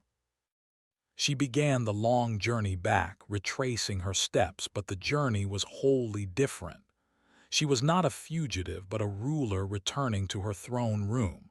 She entered the choir loft, and the voices of her dead crewmates swirled around her. This time she did not flinch. She listened to them, sorting through the phantom data. She could hear the subtle frequencies that composed the illusion, the way the vibrating rock mimicked the specific timbre of each voice. It was a fascinating, pathetic trick. She walked through the storm of memory, untouched. The Gauss orchard was next. She strode through the forest of charged crystals not with caution but with authority. She could feel the immense, contained energy in each crystalline plant. She reached out with her will, a tendril of her own internal power, and touched the field of the nearest one. The crystal hummed in response, its internal light brightening. She could make it discharge its power if she wished. The entire cavern was an arsenal, and she held the trigger for every weapon. Finally she arrived. The great geode cavern, the resonator chamber. It was just as she had left it, a place of immense, silent power. The black, crystalline lattice of the resonator stood in the center, a 50-meter-tall monument to a power beyond human comprehension. It hummed with the energy that now flowed through her own body. They were connected. They were one. She walked to its base, the ambient energy making the air feel thick and electric. The old Lena would have been terrified. The new Lena felt only a sense of rightness, of belonging. This was the source. This was her heart. She reached out not with her physical hand but with her mind. She focused her will, the energy in her own veins, and pushed it outward, weaving it into the colossal energy field of the resonator. For a moment there was resistance, a feeling of immense, ancient inertia. Then it yielded. The hum of the resonator changed. It deepened, its pitch matching the thrumming in her own body. The shimmering light that played across its surface pulsed, a slow, steady beat, her beat. She had done more than just connect to it. She had seized it, tamed it. The power that had killed her friends and hunted her through the darkness was now hers to command. She stood in the center of her new kingdom, a silent queen before her throne. The power was absolute. The silence was perfect. And then it was broken. Her senses, now amplified 1,000-fold by her connection to the resonator, picked up a new thread in the tapestry of energy. It was faint, distant, and jarringly artificial, a rhythmic pulse of organized data penetrating the miles of rock and water above. It was a signal, a search pattern. It was coming from the surface. Lena focused, turning the entire cave system into a sensory organ. The signal was weak, but its intent was clear.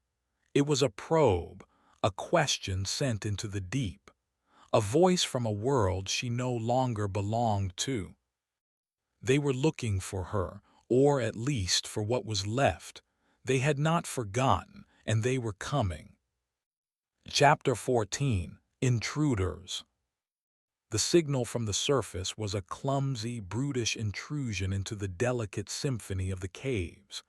It was a series of coded data pings, the language of her former life, but it felt alien to her now. A shouting in a library. Lena closed her eyes, not that she needed them, and let her consciousness expand, using the resonator as an antenna. She followed the signal back to its source, the Triton still circling on the cobalt sea above, a persistent, lonely ghost. They were still hopping, still searching. A flicker of something, pity perhaps, a fossilized emotion stirred within her. They were searching for a woman who no longer existed. Their persistence was a testament to a loyalty she could no longer reciprocate. They were a loose thread, a connection to a past that was a danger to her new present. Then her senses detected a second intrusion. This one was far more alarming. It was not from the surface. It was from within the caves themselves, not far from the original entrance she and her team had used. A section of the cave wall, previously indistinguishable from the surrounding rock, slid away, revealing a hidden, flooded deployment bay. It was a secret entrance, built with a stealth and precision her own expedition could never have matched. A sleek, black submersible drone, shaped like a manta ray, detached from a hidden cradle and began to propel itself into the main passage. This was not her company's technology. It was military grade, colder, more efficient, more predatory. Her expedition had not been the first to show interest in the anomaly. They had simply been the first to be so loud about it. Someone else had been here all along, watching, waiting. The realization chilled her. Her discovery had merely tripped a silent alarm. She focused her attention on the drone. It moved with an unnerving grace, its sophisticated sensors drinking in data. It navigated the passages with a purpose that told Lena its controllers already had a rudimentary map. They knew where they were going. They were coming for the resonator. They were coming for her throne. The drone was a scout, a synthetic vanguard for a human invasion. To let it return to its masters with the information it was gathering, the sheer scale of the resonator chamber, the energy readings, the existence of the sanctuary ecosystem was unthinkable. This place was hers. The power was hers. She would not allow the loud, clumsy, avaricious world of the surface to stake a claim. She had to destroy it. The old Lena would have agonized over the decision. The new Lena saw it as a simple, tactical necessity, a queen protecting her domain. She stood before the humming crystal lattice of the resonator, a conductor before her orchestra.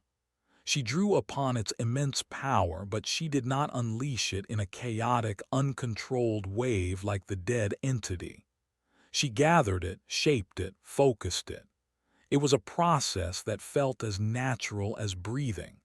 She targeted the drone's position, miles away in the twisting passages. She pinpointed its power core, its navigation system, its central processor. Then, with a simple act of will, she fired. Miles away, the drone's journey ended in an instant of silent, localized violence. Lena observed it through her senses, a detached god watching an experiment. The drone's forward-facing camera feed, which Lena could perceive as a stream of raw data, showed the tunnel ahead suddenly warp, the rock seeming to twist and flow. The drone's internal sensors screamed warnings that its software could not comprehend. A magnetic field of impossible intensity had just materialized around it. The power core went critical. The navigation system was wiped clean. The drone's armored hull, designed to withstand the pressure of the deep sea, was crushed inward as if by an invisible giant's fist. It was torn apart, its components ripped from their moorings and slammed against the tunnel walls. The attack was precise, overwhelming, and utterly untraceable by any conventional analysis. It lasted less than a second. All that remained was a cloud of metallic dust and shattered composites drifting in the silent water. Lena felt a cold, clean wave of satisfaction. Her first act as ruler was complete. She had protected her kingdom. But as the echoes of the drone's destruction faded, a new understanding settled upon her. Destroying the scout was not an ending. It was a declaration of war. On a hidden ship, or in a secret command center somewhere on the surface, the drone's handlers had just received their final transmission. A burst of impossible energy readings followed by absolute silence. They now knew two things for certain. The anomaly was not just a passive geological feature. It was an active, intelligent, and hostile force. Lena looked up through the miles of rock and water, her senses aimed at the surface world she had left behind. They would be back. They wouldn't send another drone. They would send something stronger. They would send soldiers. The quiet war for the greatest power source in human history had just begun, and she, the ghost of the Yigmi caves, was its solitary defender. Chapter 15: The Second Wave. Lena did not have to wait long. The response from the surface was faster and more aggressive than she had anticipated. She felt the change first as a disturbance in the waters above. The deep, heavy thrum of a military vessel's propellers replaced the lighter signature of the Triton. Then came the drilling. It was a brute force assault. A massive, plasma-tipped boring machine, deployed from the ship above, began to chew its way through the seabed, aiming directly for the resonator chamber. They were not interested in navigating the pilgrim's maze. They were punching a direct hole from the surface world into her throne room. The sound was a grinding, agonizing violation, a steady, percussive destruction that vibrated through every rock in her domain. She watched its progress, a point of intense, directed energy descending toward her. She could have destroyed the drill bit. A focused magnetic pulse would have shattered the plasma conduits and turned the machine into a useless plug of metal. But she held back. Destroying their tools would only delay them. It would not teach them. To defend her kingdom, she had to do more than break their toys. She had to break their will. She had to show them that this was a place not of treasure but of absolute horror. She let them come. As the drill approached the cavern ceiling, she began her work. She became an artist, and her medium was the cave itself. Using the resonator's power, she began to subtly manipulate the environment around the impending breach point. She weakened the rock in certain areas, creating pockets of instability. She gathered the iron filament algae, weaving it into dense, semi-sentient curtains.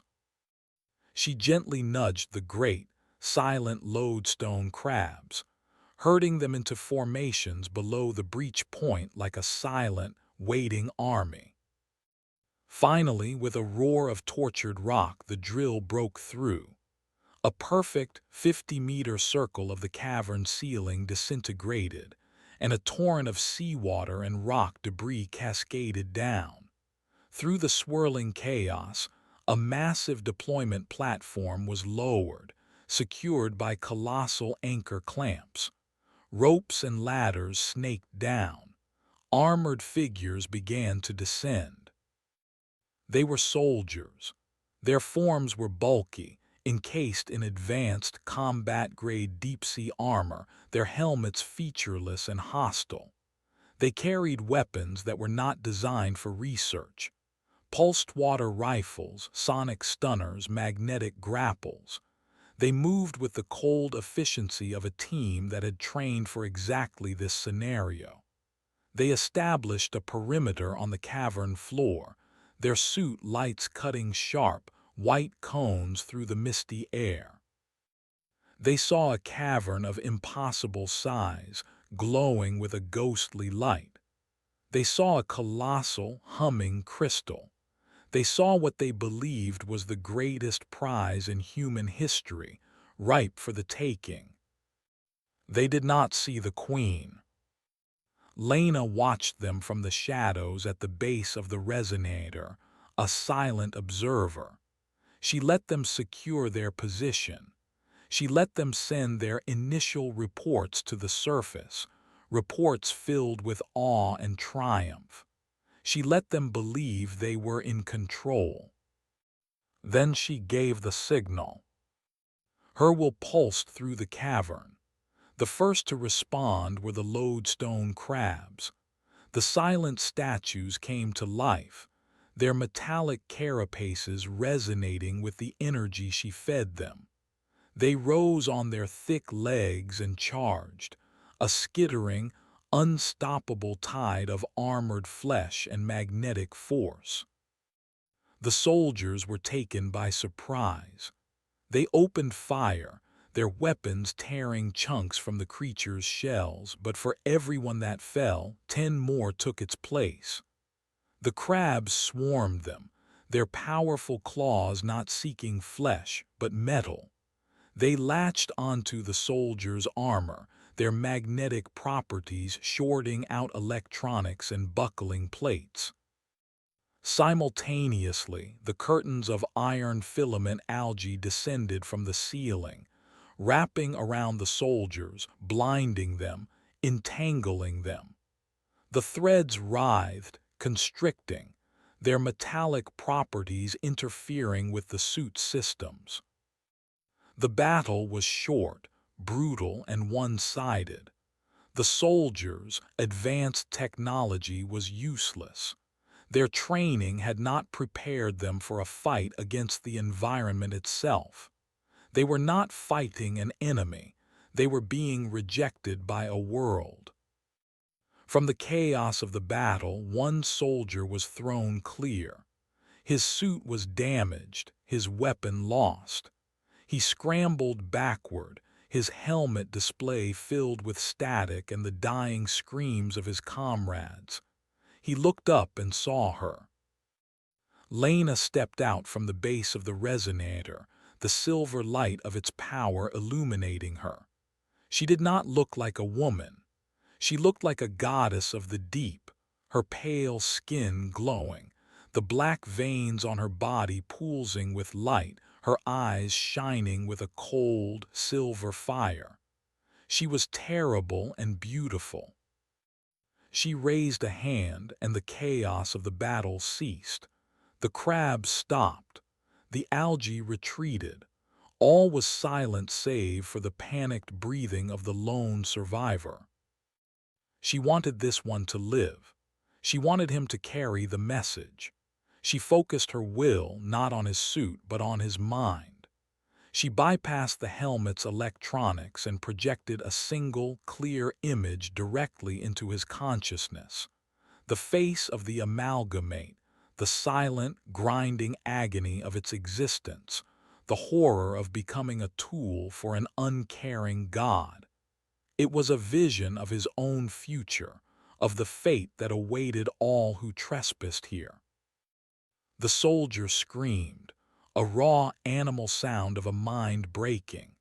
He turned and fled, scrambling up a rope back to the deployment platform, back to the world of light and air. He would be their oracle. His incoherent, terrified ramblings would be the only report they received. He would speak of monsters made of rock and algae, of a silent, silver queen, of a horror that logic could not contain. His testimony would be dismissed as madness, the result of high-pressure psychosis. But the seed of doubt, the seed of true fear, would be planted. Lena watched him go. She then turned her attention to the drill hole, the open wound in her kingdom. With a gesture, she commanded the rock around it. The walls of the opening groaned, shifted, and collapsed inward. The drill, the platform, and the bodies of the dead soldiers were sealed in a tomb of living rock. The hole was closed. Her kingdom was silent once more. Chapter 16. The Abyss Gazes Back. The silence that followed was different. It was not the silence of peace, but the silence of victory. The surface world would need time to recover, to analyze the incoherent data from their failed invasion. But Lena knew they would be back. Humanity's greed and curiosity were boundless. They would not abandon a prize so great, no matter the cost. Lena retreated to her true sanctuary, the hidden, sunless Eden. She sat by the shore of the vast black lake, the fungal light of the canopy casting a soft glow on her transformed skin. The rage and the need for dominion had cooled, leaving behind a cold, clear certainty. She could not simply defend. She could not wait for the next invasion. To be truly safe, she had to remove the threat. The pilgrim had wanted to kill a god and had failed. Lena had killed a god and in doing so had become something more. The pilgrim had dreamed of using the resonator to cause a localized collapse. Lena's ambition was infinitely greater. She now understood the full extent of the resonator's power. It was not just a geological anomaly. It was a planetary engine, its tendrils of energy linked to the fault lines and magnetic poles of the Earth itself. The pilgrim had wanted to collapse a tunnel. Lena could collapse a civilization. She returned to the resonator chamber, to her throne. She placed her hand upon the humming crystal, and her consciousness expanded beyond the confines of the caves. She reached out, her senses touching the world above. She felt the bustling cities, the endless data streams, the complex, fragile web of technology that her former species depended upon. It was a house of cards, and she was the coming wind. She could trigger earthquakes along major fault lines. She could reverse the planet's magnetic poles, wiping every data storage system clean and sending navigation systems into chaos. She could induce volcanic eruptions, plunging the world into a new dark age. She could do all of this from her silent kingdom below the waves, an unseen, unknown force of nature. She would not be a queen. She would be a fever, a cleansing fire to burn away the pesky, persistent infection of humanity. It was not an act of malice. It was an act of survival, a logical, final solution to an intractable problem. As she stood on the precipice of this decision, her power absolute, a final, faint echo from her former life surfaced. The face of Marcus, stubborn and defiant. The voice of Kenji filled with wonder. The memory of her own hand reaching out to help. Remnants of a species capable of bravery, sacrifice, and a foolish, illogical hope. Did she have the right? The question was irrelevant. Rightness was a human concept. She was beyond it now. She looked up through the rock, through the water, at the distant, unsuspecting world. The abyss had been gazed into for too long. It was time for the abyss to gaze back. Her reign was about to begin. Chapter 17. The Emissary. Lena stood as the nexus of planetary power. Her consciousness was intertwined with the resonator, and through it, the very mantle of the earth. The fault lines of the ring of fire were shimmering threads in her vision. The churning magma beneath Yellowstone was a slumbering beast she could awaken with a whisper. The planet's magnetic poles were gyroscopes she could grasp and invert. She had gathered the power. The trigger was her will. The end of the human world was a single thought away. She paused. A flicker of something held her back, the last dying ember of scientific curiosity. Before extinguishing a species, a complete understanding of the variables was required. She expanded her senses one final time, a grand, sweeping survey of the world she was about to remake. And that is when she felt it. It was a tiny, singular anomaly, a needle in a planetary haystack. A new submersible, different from the military drone, was descending through the open water near the original cave entrance. It was small, barely larger than a shuttle car, and its energy signature was bafflingly low. It was running cold and dark, with minimal life support and a weak, passive sonar that was more like a listening device than a navigation tool. It was not a warship. It was a whisper. This was not a brute force assault. This was something else, something clever. Intrigued, Lena held her planetary cataclysm in abeyance. She focused a sliver of her immense consciousness on the tiny vessel. It entered the pilgrim's maze, moving with a caution that bordered on reverence. It followed the path her own team had taken, passing the site where the primary navigation beacon had been wiped, then continuing deeper. She could have crushed it at any moment.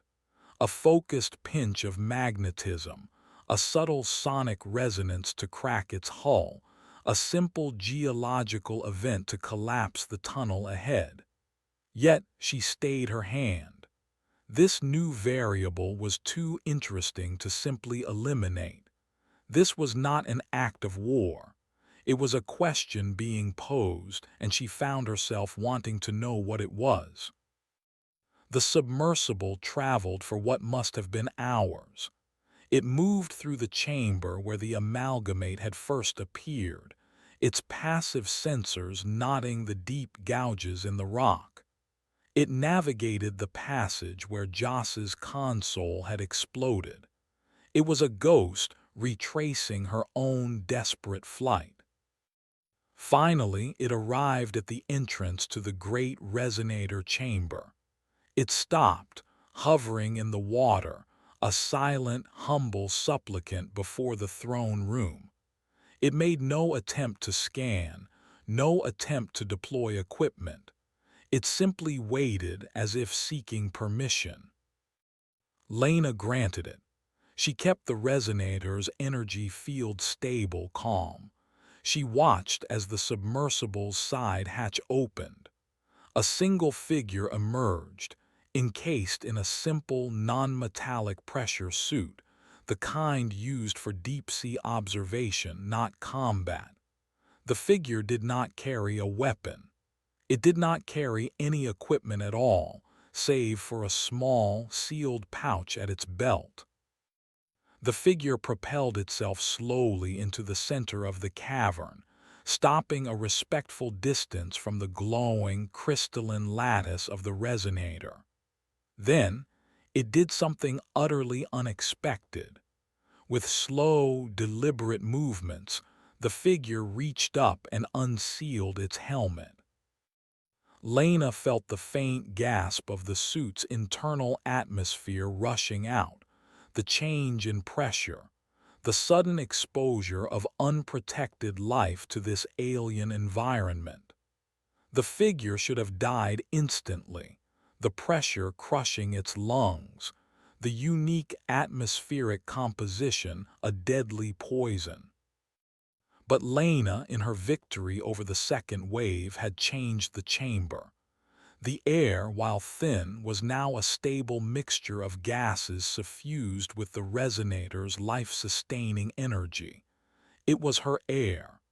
The figure took a breath, and then another. It was alive. It was standing in her kingdom, breathing her air, a willing, vulnerable castaway on her shore. The figure was an old man. His face was lined with age and a profound, soul-deep weariness. His hair was white and thin. He looked around the vast cavern, not with fear, but with a kind of sorrowful awe. Lena watched from the shadows, her curiosity warring with a cold, predatory instinct. This was the most dangerous move the surface had made yet.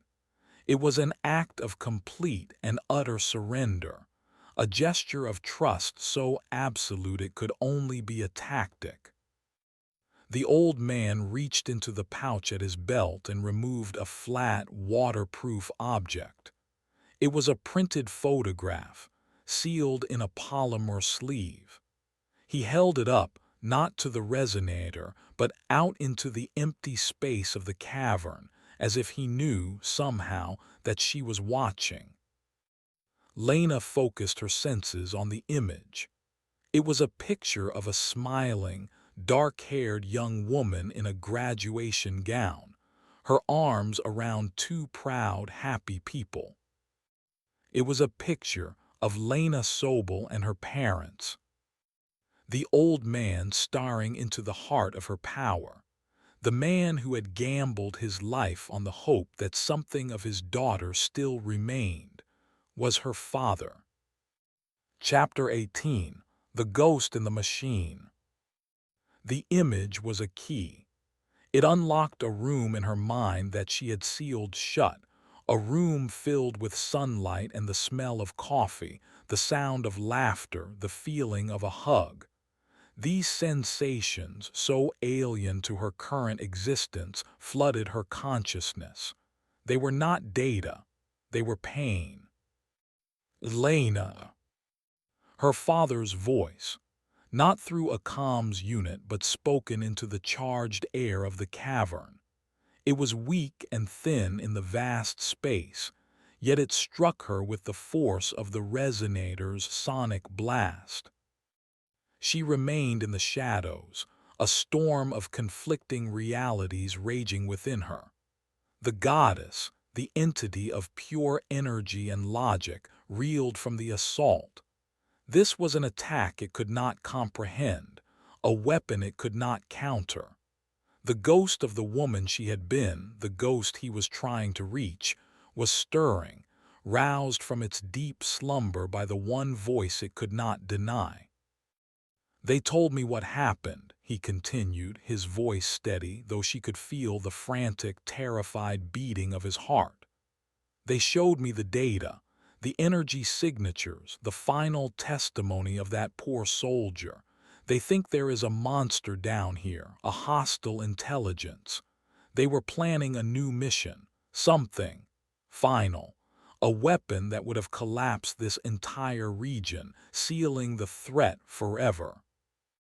He took a step closer. "But I saw the logs from your mission. I saw your medical reports, your psychological profiles. You never gave up. You always looked for a solution, not just a victory. I told them they weren't fighting a monster. They were trying to shout at a survivor." He paused, taking another breath of her strange air. "They thought I was mad, but they were desperate. They had no other options, so they agreed to my proposal to send one last emissary, not a soldier, not a scientist, just a father hoping his daughter might still be listening somewhere." Lena felt a tremor in her own energy field. The resonator hummed, its pitch fluctuating, mirroring the instability in her mind. The planetary cataclysm she had held poised at her fingertips dissipated, the gathered power returning to a state of equilibrium. She had lost focus. "I don't know what you've become, Lena," he said, his voice thick with a grief she was only now beginning to recognize as her own. "I can't even imagine the things you've seen, the things you've had to do to survive, but I know you're in there. The girl who patched up stray cats and argued about cellular biology at the dinner table, she's still in there." He held up the photograph again. "This is not a weapon. This is not a trick. It's a reminder, not of what you've lost, but of what you are. You were born of this world, of its people. You are a part of it." Every word was a chisel chipping away at the cold, crystalline shell she had built around her consciousness. The memories were no longer just data, they were becoming her own again. Marcus's grim determination, Kenji's wonder, Joss's sacrifice. Their faces, their humanity, their flaws. They were not abstract losses. They were her team, her friends. The creature she had become saw humanity as a pestilence, a threat to be sterilized. The woman she had been saw the face of her father, standing alone and unarmed in the heart of her power, gambling his life on a memory. This was the true choice, not between peace and war, not between defense and attack. It was a choice between two irreconcilable identities. To be the god of this new world, she had to extinguish the last embers of her humanity. To be human, she had to relinquish the power that ensured her survival. She stepped out of the shadows.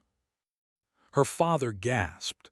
He saw her not as a queen or a goddess, but as his daughter, warped and transformed into something terrifying and new. The silver light in her eyes, the black network of veins pulsing beneath her pale skin. He saw the horror, but he did not recoil. He stood his ground, his face a mask of sorrow and unconditional love. Lena raised her hand and the resonator hummed in response. Power, immense and absolute, gathered around her. The power to destroy him. The power to erase this final, painful connection to her past. The power to secure her reign forever. Or the power to do something else. The power to choose. She looked at her father, at the fragile, brave, foolish man who had come into the abyss to find her. The ghost and the goddess waged a silent, final war within her. The fate of a world and the salvation of a soul hung upon its outcome. Chapter 19. The Choice. The power she held was a living thing, a universe of potential destruction coiled in her hand. It tasted of ozone and lightning, of tectonic plates grinding together, of the silent, screaming energy of a star.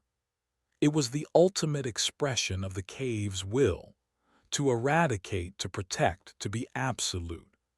To unleash it would be to affirm her godhood and annihilate the last, aching remnants of Lena Sobel. Her father did not flinch. He lowered the photograph, his gaze fixed on her face, on the daughter he could still see beneath the monstrous transformation. His expression was one of profound, heartbreaking acceptance. He had come here to deliver his message, and he was prepared for any outcome. His lack of fear was the only thing that could have possibly reached her. Lena looked from his face to the cavern around her, her kingdom, a world born of violence and pressure, ruled by a silent, crystalline heart. She had mastered it, defended it, made it her own. But it was a kingdom of ghosts, the pilgrim, the swarm, her crew. She was just the latest phantom to haunt its passages.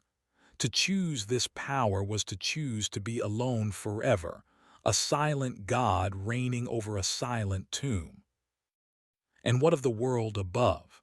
The world of sunlight, wind, and flawed, fragile, beautiful people. The world that had created her, loved her, and now feared her. To destroy it would be a simple, logical act of self-preservation. But her father's presence had reminded her of a truth more fundamental than logic. She was a part of that world. Its blood was in her veins, even if that blood now flowed through a new, alien network. To destroy her creators would be the ultimate act of self-hatred. The conflict within her reached its crescendo. The gods screamed for survival, for dominion, for the cold, clean certainty of power.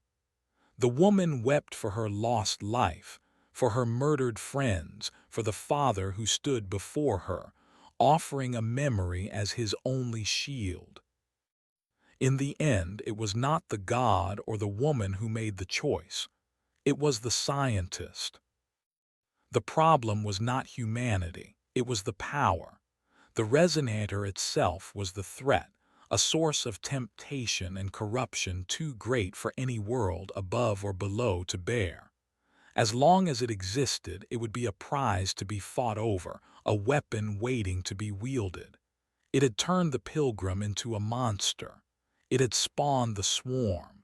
It had transformed her into a living weapon. The only solution, the only way to save both worlds, was to remove the variable.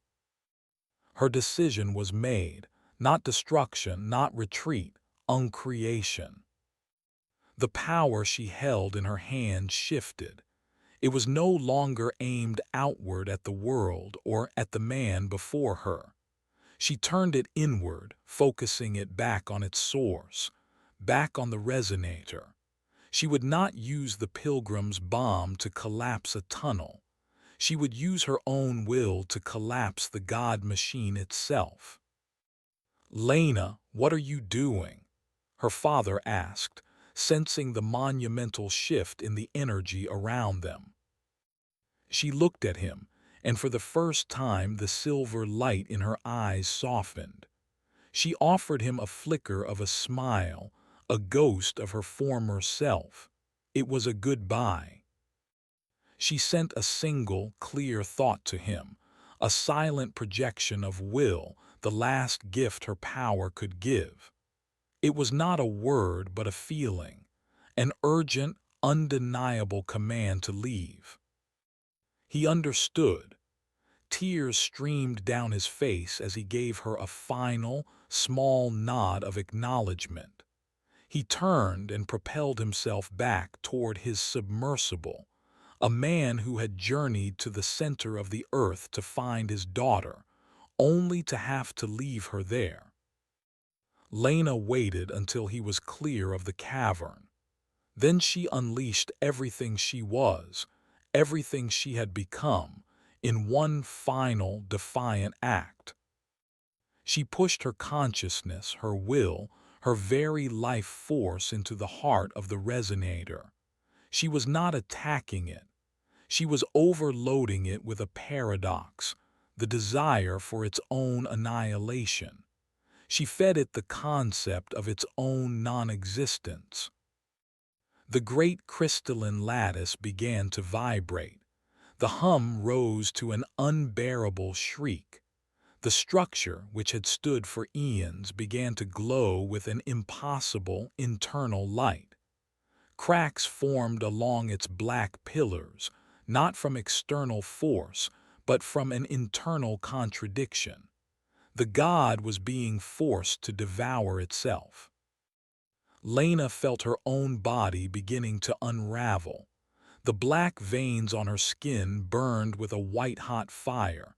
Her connection to the cave, her magnetic site, her power, it was all being consumed in the feedback loop. She was the catalyst, and she would be consumed by the reaction. This was her sacrifice. For Marcus, for Kenji, for Joss, for the pilgrim, for her father, for the world. The resonator shattered. It did not explode. It imploded. It collapsed in on itself, folding into a point of impossible density and utter silence. The energy field that had defined the entire region vanished. The light, the sound, the pressure, the very laws of physics that had governed this underworld, all gone. The cavern plunged into absolute natural darkness. The bioluminescent fungi, their energy source extinguished, faded to black. The walls of the chamber, no longer supported by the resonator's field, began to groan and collapse. The kingdom was dying. Lena fell to her knees, her power gone. She was just a woman again, her body a ruined, agonizing vessel. The air was becoming thin, unbreathable. She was dying, but she was free. Through the darkness, she saw a single, faint light. The headlamps of her father's submersible, waiting for her at the cavern entrance. A promise. With the last of her strength, she began to crawl, an exhausted, broken pilgrim reaching for a distant, improbable hope. Chapter 20, Epilogue. The official report was classified at the highest levels. It stated that the Yigme anomaly was a unique, temporary geological phenomenon that had now gone dormant. All energy readings had returned to baseline. The mission of Dr. Aris Sobel was recorded as a success. He had confirmed the neutralization of the threat at great personal risk. He retired shortly after, a quiet, haunted man who spoke little of his experience. The world moved on. The secret military factions wrote off their losses as an acceptable cost of deep Earth exploration. The companies forgot about the promise of impossible minerals. The story of the Triton expedition became a footnote, a cautionary tale about the dangers of the deep. But in a private, heavily shielded medical facility, a woman lay in a pressurized, fluid-filled chamber. Her body was a road map of scars, the faint, silvery traces of the veins on her skin a permanent reminder of what she had been. She could not survive in normal atmosphere, could not endure the full light of the sun. She was a creature caught forever between two worlds.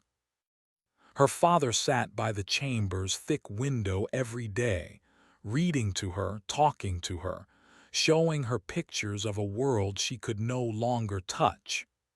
Most days she was unresponsive, her gaze distant, lost in the memory of a silent, glowing kingdom. But some days when he spoke of the ocean or of the stars, her eyes would focus. A flicker of recognition, a ghost in the machine. And on those days he knew his journey into the abyss had not been in vain. He had not rescued his daughter, not in the way he had hoped. He had done something more profound. He had brought her home. The god was dead. The queen had abdicated her throne. But the survivor, Lena Sobel, endured. The end.